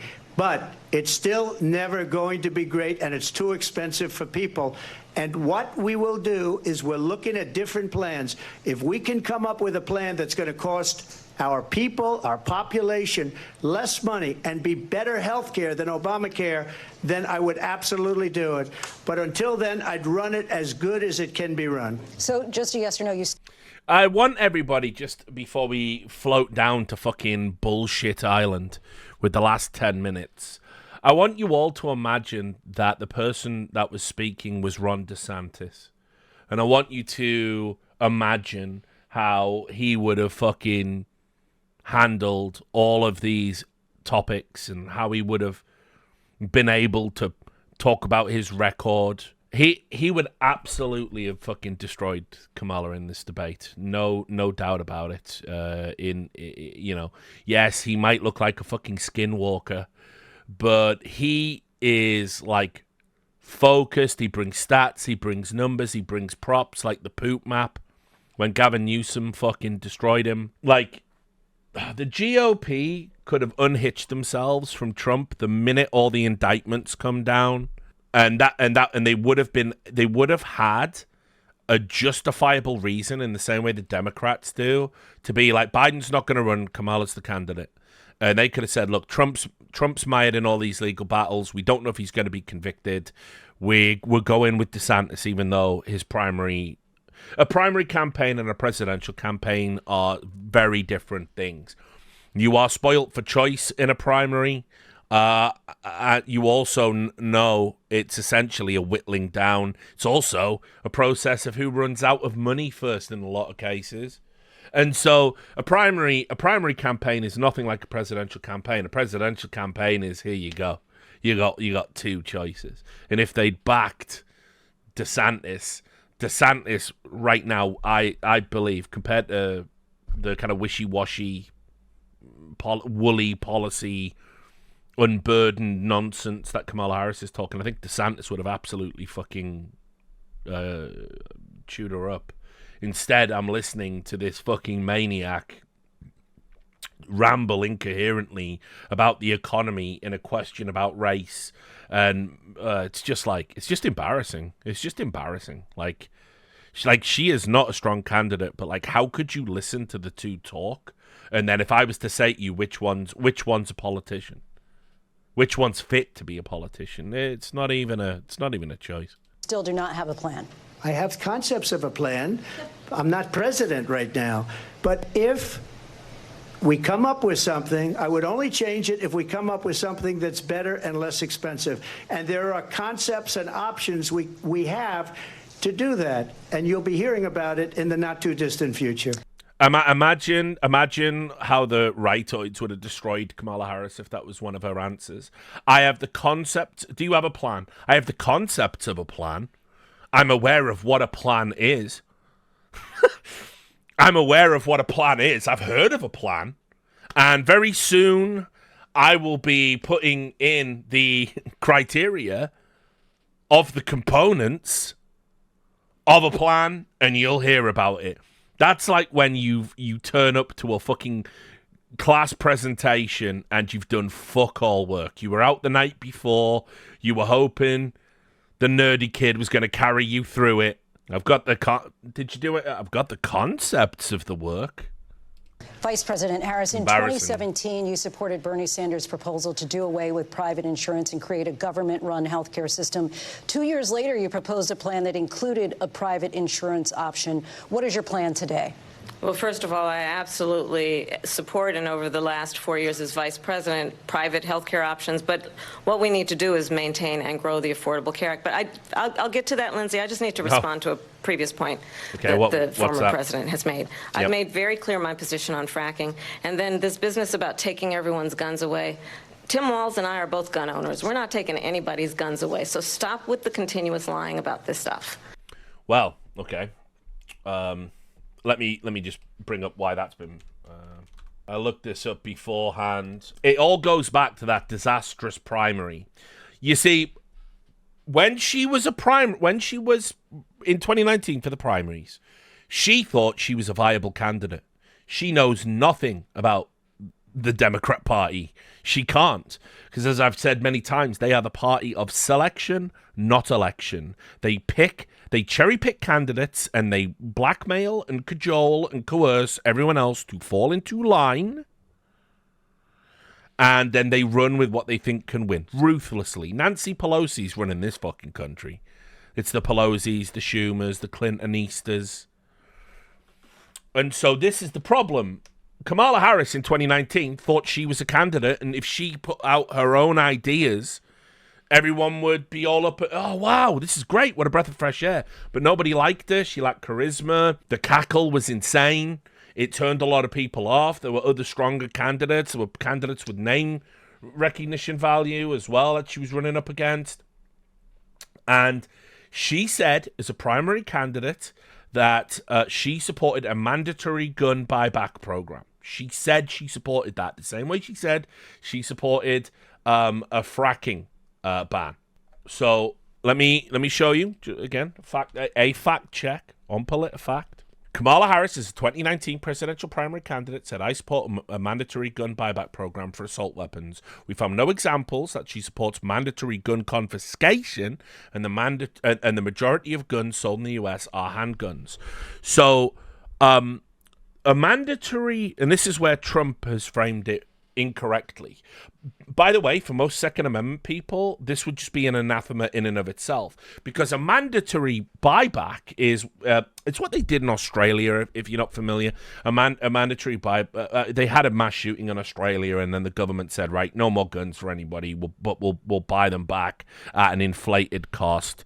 And so a mandatory gun buyback program, it's basically you don't have a choice. You'll get a check, but we are taking your guns. And she says that for assault weapons. Now, we've got problems with that, because what's the definition of an assault weapon? Well, a definition of an assault, they're all assault weapons. I can use them to fucking assault you, whether it's a Glock, whether it's a fucking AR, whether it's a fucking comedically long Python. It doesn't matter.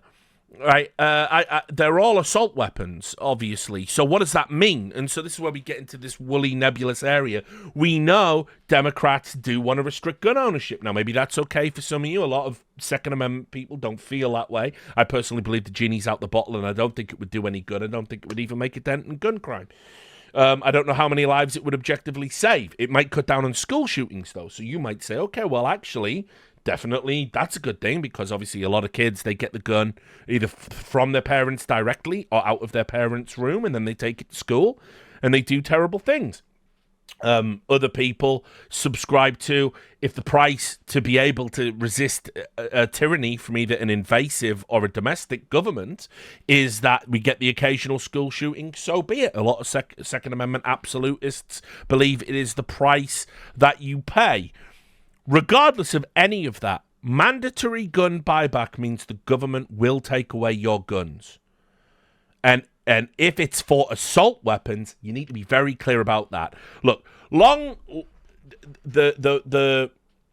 poster boy, if you want to call it that, for the mass shooting is the AR-15. It's wrong. Most shootings, most mass shootings even, don't happen with an AR-15. They happen with a handgun for obvious reasons, more readily accessible, easier to use, etc., etc. But the AR-15 has always been the go-to. The AR-15 is a go-to because it looks like a fully automatic rifle because of the is it the M4 frame? Again, you'll have to excuse me. I just liked to shoot them. I never really got into the technicalities, but it looks like something you would see in a war zone. But it isn't fully automatic. They are not automatic rifles. Trump threw up some kind of concessions to the gun lobby because he said, okay, well, let's ban bump stocks, right? So they were going to ban that.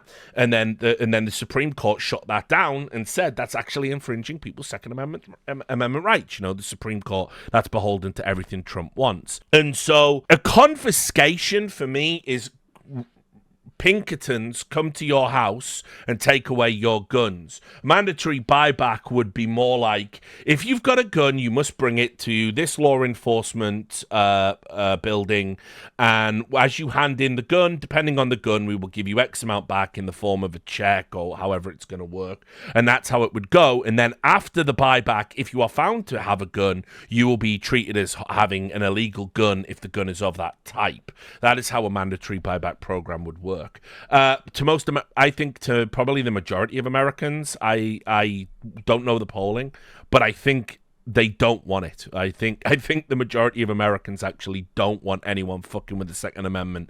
Yeah, it's thoughts and prayers when people are getting killed, but when it comes down to it, I think that I don't know what the divide would be, but I think the majority of Americans would rather the government wasn't doing mandatory buybacks on assault weapons, whatever that means. So Trump's wrong when he uses the term confiscation, but that was her position in 2019.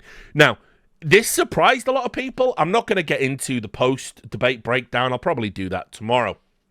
But this surprised a lot of people that she said she was a gun owner. Now, Tim Walz, we all know he's a gun owner. He was in the fucking military, for fuck's sake, of course. You know, he's going to own a gun.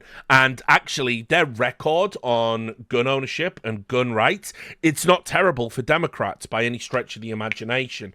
But this quote, this is the whole root of why Republicans can say, she wants to take your guns away. Now, things like that, what she said in this primary campaign, that could make a difference in a place like Georgia, which is a key battleground state. That could make a difference in a place like Pennsylvania. Believe that. So it's absolutely essential she sort of distances herself from that, but instead she's just going to say Trump lies. And guess what? Because Trump lies all the time, maybe people don't pay attention to that particular one. That's kind of at least a half-truth. As it relates to the Affordable Care Act, just look at the history to know where people stand. When Donald Trump was president, 60 times he tried to get rid of the Affordable Care Act. 60 times. I was a senator at the time when I will never forget the early morning hours when it was up for a vote in the United States Senate. And the late, great John McCain, who you have disparaged as being, you don't like him, you said, at the time because he got caught. He did say this. About John McCain, the famous Donald Trump quote is, I prefer the people that don't get captured. Now, if you don't know the history of John McCain was a prisoner of war and was horrifically tortured. And so Donald Trump said that. It's probably up there. It might be a top 5 Donald Trump wild quote.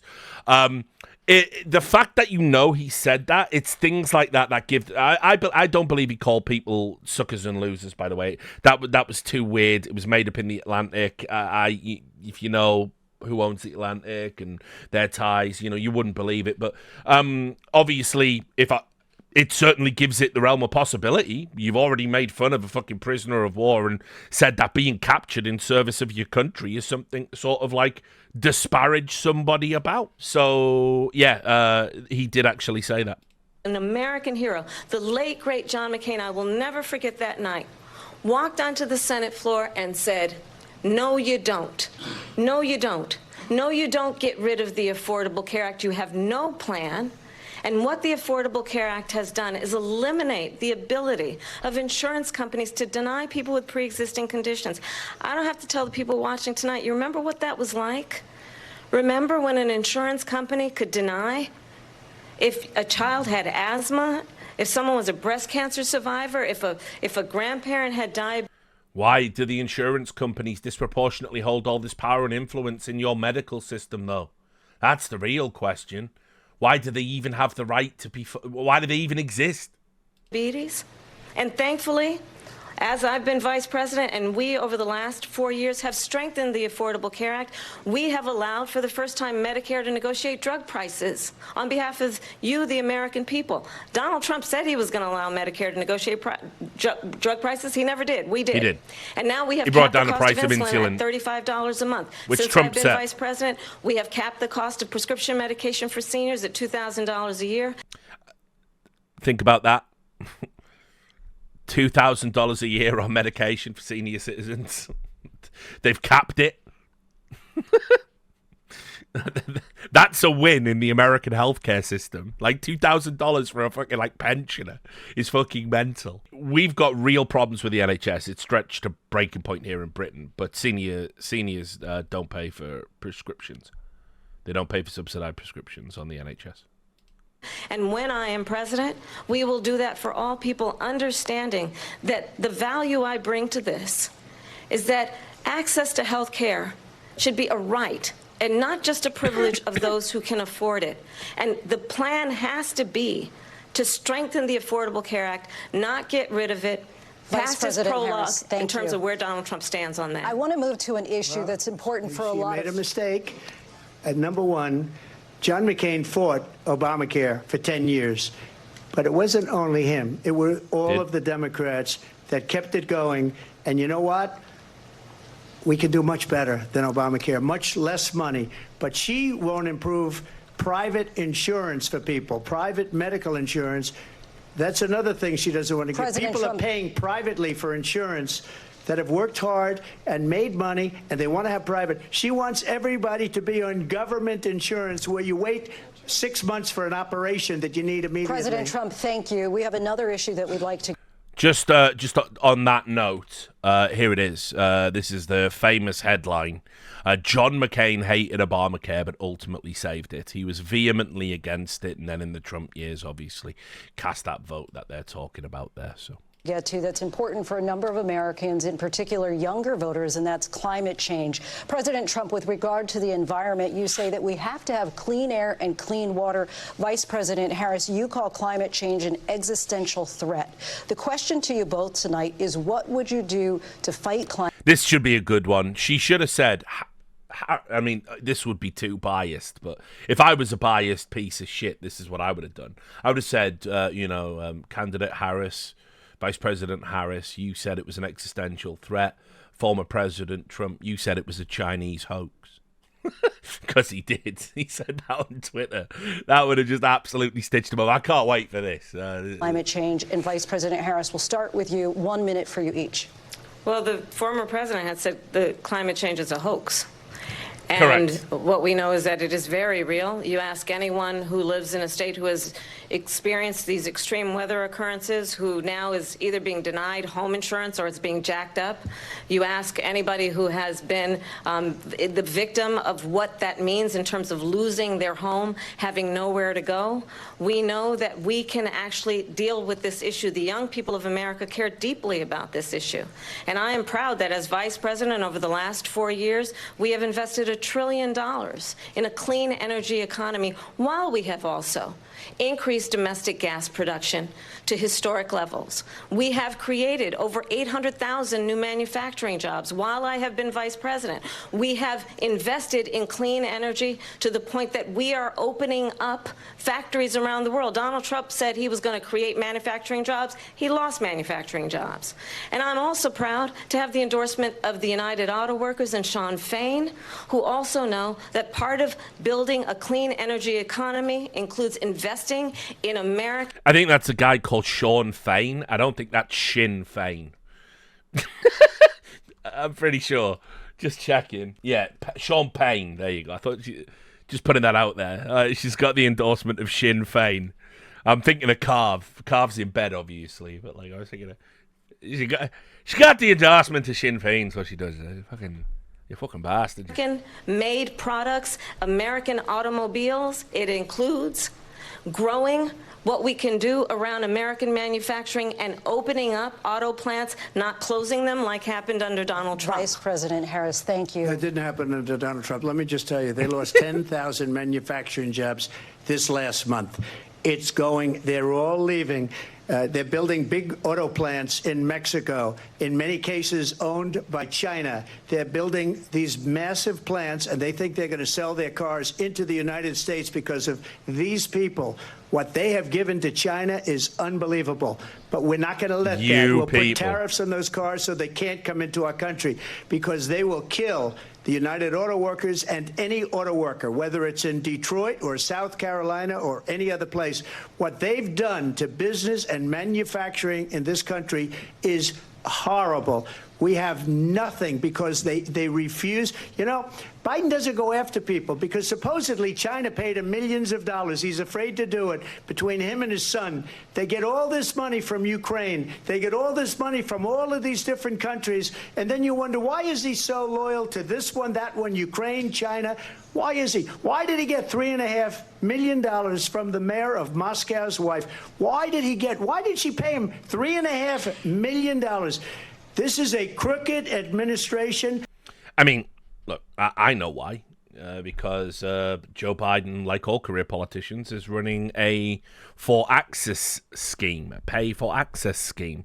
Now, that shouldn't... If you go, oh, well, Richard, your head's been mangled by Republican propaganda and GOP talking points, understand, I believe they are all doing that. And they are. You might... It's called lobbying on at level 1. It's called lobbying, and it's legal. That's your political system. They've all done it, and Biden is no different. And whatever happens with Hunter Biden, the laptop, his upcoming tax trial, all of that stuff, I feel very comfortable with the reality that he acted. He went to foreign businesses and basically sold access to his father. It's the only reason why he ever had a job at Burisma. Let's just be real about it. I don't know why more Democrats can't be comfortable with, like, yeah, maybe our guy was corrupt as well. Why not? Why not? Menendez, you know, got fucking gold bars in his house in brown envelopes. Like, guys, like, what do you think is going on? What do you think is going on in your government, guys? Like, for fuck's sake. And they're selling our country down the tubes. President Trump, thank you. Thank you. We'll be right back with closing statements from both of Oh, our candidates. can't wait An for the historic closing night, this statements. ABC News presidential debate from Philadelphia. Back in a moment.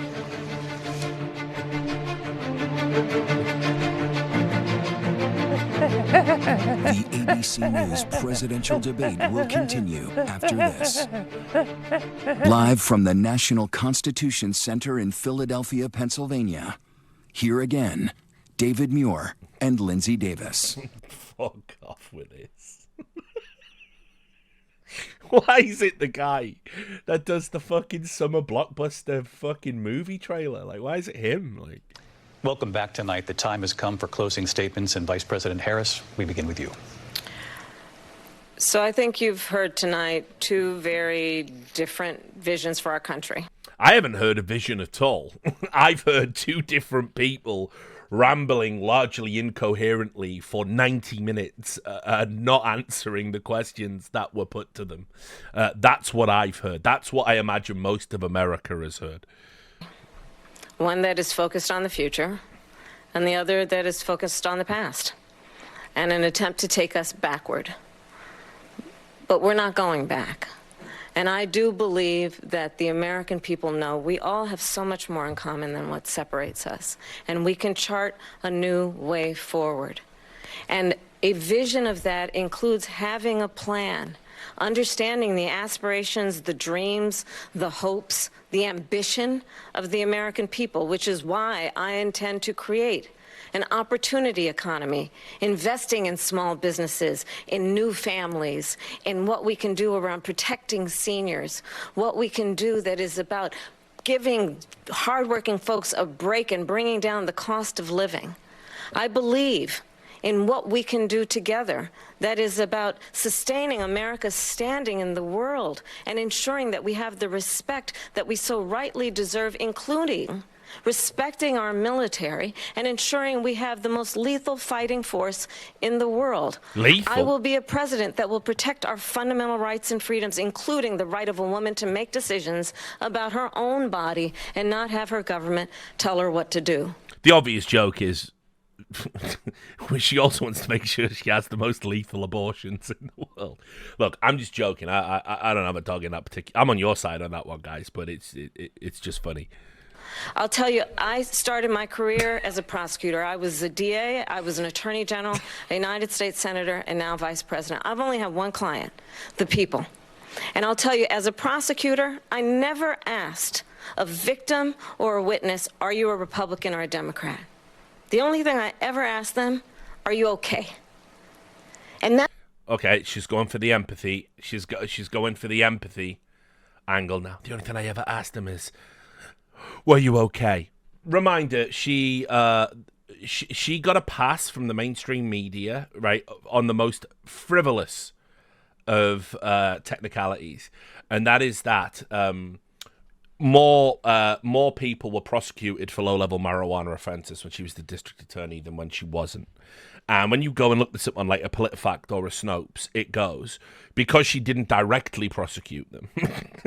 Like, her office could have been instructed to toss out every single one of those cases. She had that authority and chose not to do it. So, spare me the empathy thing. You know, you locked up, you put fucking weed smokers in prison, then went on to a fucking podcast and joked about how you used to smoke weed and listen to Snoop Dogg in college when you were in college, Snoop Dogg hadn't even recorded his first record. So just putting that out there. That's the kind of president we need right now. Someone who cares about you and is... Still, compared to Trump... Oh, no, like, also... just saying. Not putting themselves first. I intend to be a president for all Americans and focus on what we can do over the next 10 and 20 years to build back up our country by investing right now in you, the American people. Vice President Harris, thank you. I mean, listen, to build some immense fences here, good she toot she. She also did say that the best living rapper was Tupac. So, I mean, maybe she is a time traveler, and maybe she knows some shit we don't. So, I'm all about that. Like, listen, I want to believe. I want to believe. President Trump. So she just started by saying she's going to do this, she's going to do that, she's going to do all these wonderful things. Why hasn't she done it? She's been there for 3.5 years. They've had 3.5 years to fix the border. They've had 3.5 years to create jobs and all the things we talked about. Why hasn't she done it? She should leave right now, go down to that beautiful White House, go to the Capitol, get everyone together and do the things you want to do, but you haven't done it, and you won't do it because you believe in things that the American people don't believe in. You believe in things like, we're not going to frack. We're not going to take fossil fuel. We're not going to do things that are going to make this country strong, whether you like it or not. Germany tried that, and within 1 year, they were back to building normal. He's not bringing up the Volkswagen, is he? What's happening here? He said Germany. Energy plants. We're not ready for it. We can't sacrifice our country for the sake of bad vision. But I just ask one simple question. Why didn't she do it? We're a failing nation. We're a nation that's in serious decline. We're being laughed at all over the world. All over the world, they're laughing. I know the leaders very well. They're coming to see me. They call me. We're laughed at all. I was super worried he was going to go, Germany tried it, and, well, actually, I shouldn't be too hard on them. At least the trains ran on time. I'm like, fucking, Germany mentioned. Jesus Christ. Oh, God. All over the world, they don't understand what happened to us as a nation. We're not a leader. We don't have any idea what's going on. We have wars going on in the Middle East. We have wars going on with Russia and Ukraine. We're going to end up in a third world war, and it'll be a war like no other because of nuclear weapons. The N-word. I rebuilt our entire military. She gave a lot of it away to the Taliban. She gave it to Afghanistan. What these people have done to our country, and maybe toughest of all, is allowing millions of people to come into our country. Many of them are criminals, and they're destroying our country.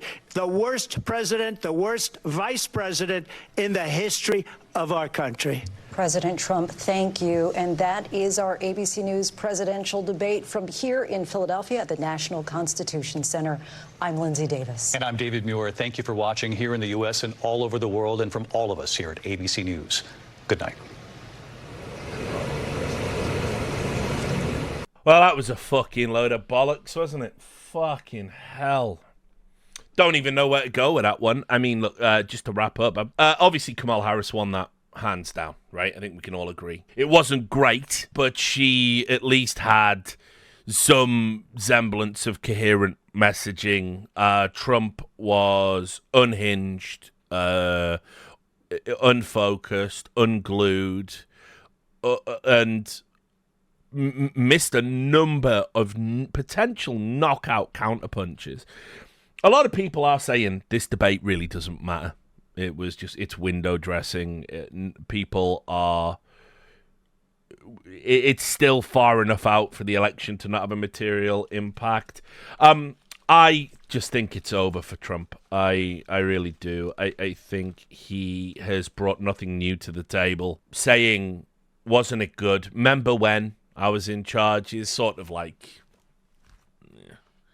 it's just such a weak message. And obviously Kamala Harris does get to distance herself when it's politically expedient to do so from Joe Biden. So honestly, I think that was pretty disastrous from the Trump campaign. As I get into next time when we talk about this, I'll go over the reactions. We did have this was a banger. I'm showing this at the end of the stream because there's no chance I'm ever fucking walking away from not bringing this up. Somebody posted this on the fucking Discord, and I was like, man, this is too fucking like, it really just, because I can laugh at it all because it's just so fucking crazy. Let them eat cats, for fuck's sake. It's just like, fucking get me out, like, just get me out. I'm in a K-hole. I have to be in a K-hole. I'm in a K-hole. Let them eat cats. Was that a Gapo one? El Gapo, resident memeologist. Ridiculous. Let them eat cats. Anyway, to wrap it up, I mean, look, Trump lost that debate pretty comprehensively. I think he is a man out of ideas and out of time. And Kamala's not a particularly strong candidate, but with all of the media push, she'll get over the line, I think. I don't think that debate's necessarily going to move the dial. Nate Silver seems to have a different idea on it. He seems to think Trump is really far ahead. It's just not something I feel. And I was wrong. I thought Biden was going to lose in 2020. I mean, I went to bed thinking he had lost. But I don't think Kamala doesn't need to win Trump voters. Renegade Robs in the chat says she didn't win any Trump. She doesn't need to win Trump voters. She just has to appeal to moderates. You don't win an election by reaching over the aisle. That's another reason why American politics is so fucked up. The duopoly's the duopoly. There are very few people that actually will go back and forth between blue and red. Most people vote one way their entire lives in America. And so she doesn't need to appeal to Trump supporters. She cannot appeal to Trump supporters. Trump supporters, loyal Trump supporters, they're in a cult of personality in the same way them fucking weirdos who say Biden smells like mahogany are in one. All she has to do is make moderates believe she isn't a Marxist. She's not an extreme candidate. She's going to do things that speak to their personal politics. And I think ultimately the messaging, the strong messaging of empathy, the strong messaging of turning the page, and a full repudiation and rejection of things she said in that 2019 campaign when she was trying to be her own person. All of those things are gonna, it's a 2-point. It's a 2-point election in most of the swing states, but 2 points is 2 points, and people forget how narrow it was in the battlegrounds last election, I should say. And it'll be narrow again, but it'll be Harris, I think. Be very surprised, and maybe it's not a bad thing. Trump will be he'll be too old. He'll be too old to run again. He'll fade into obscurity if he doesn't win this election, and so maybe that's not the worst thing. I mean, even if you're a Republican, maybe that's not the worst thing.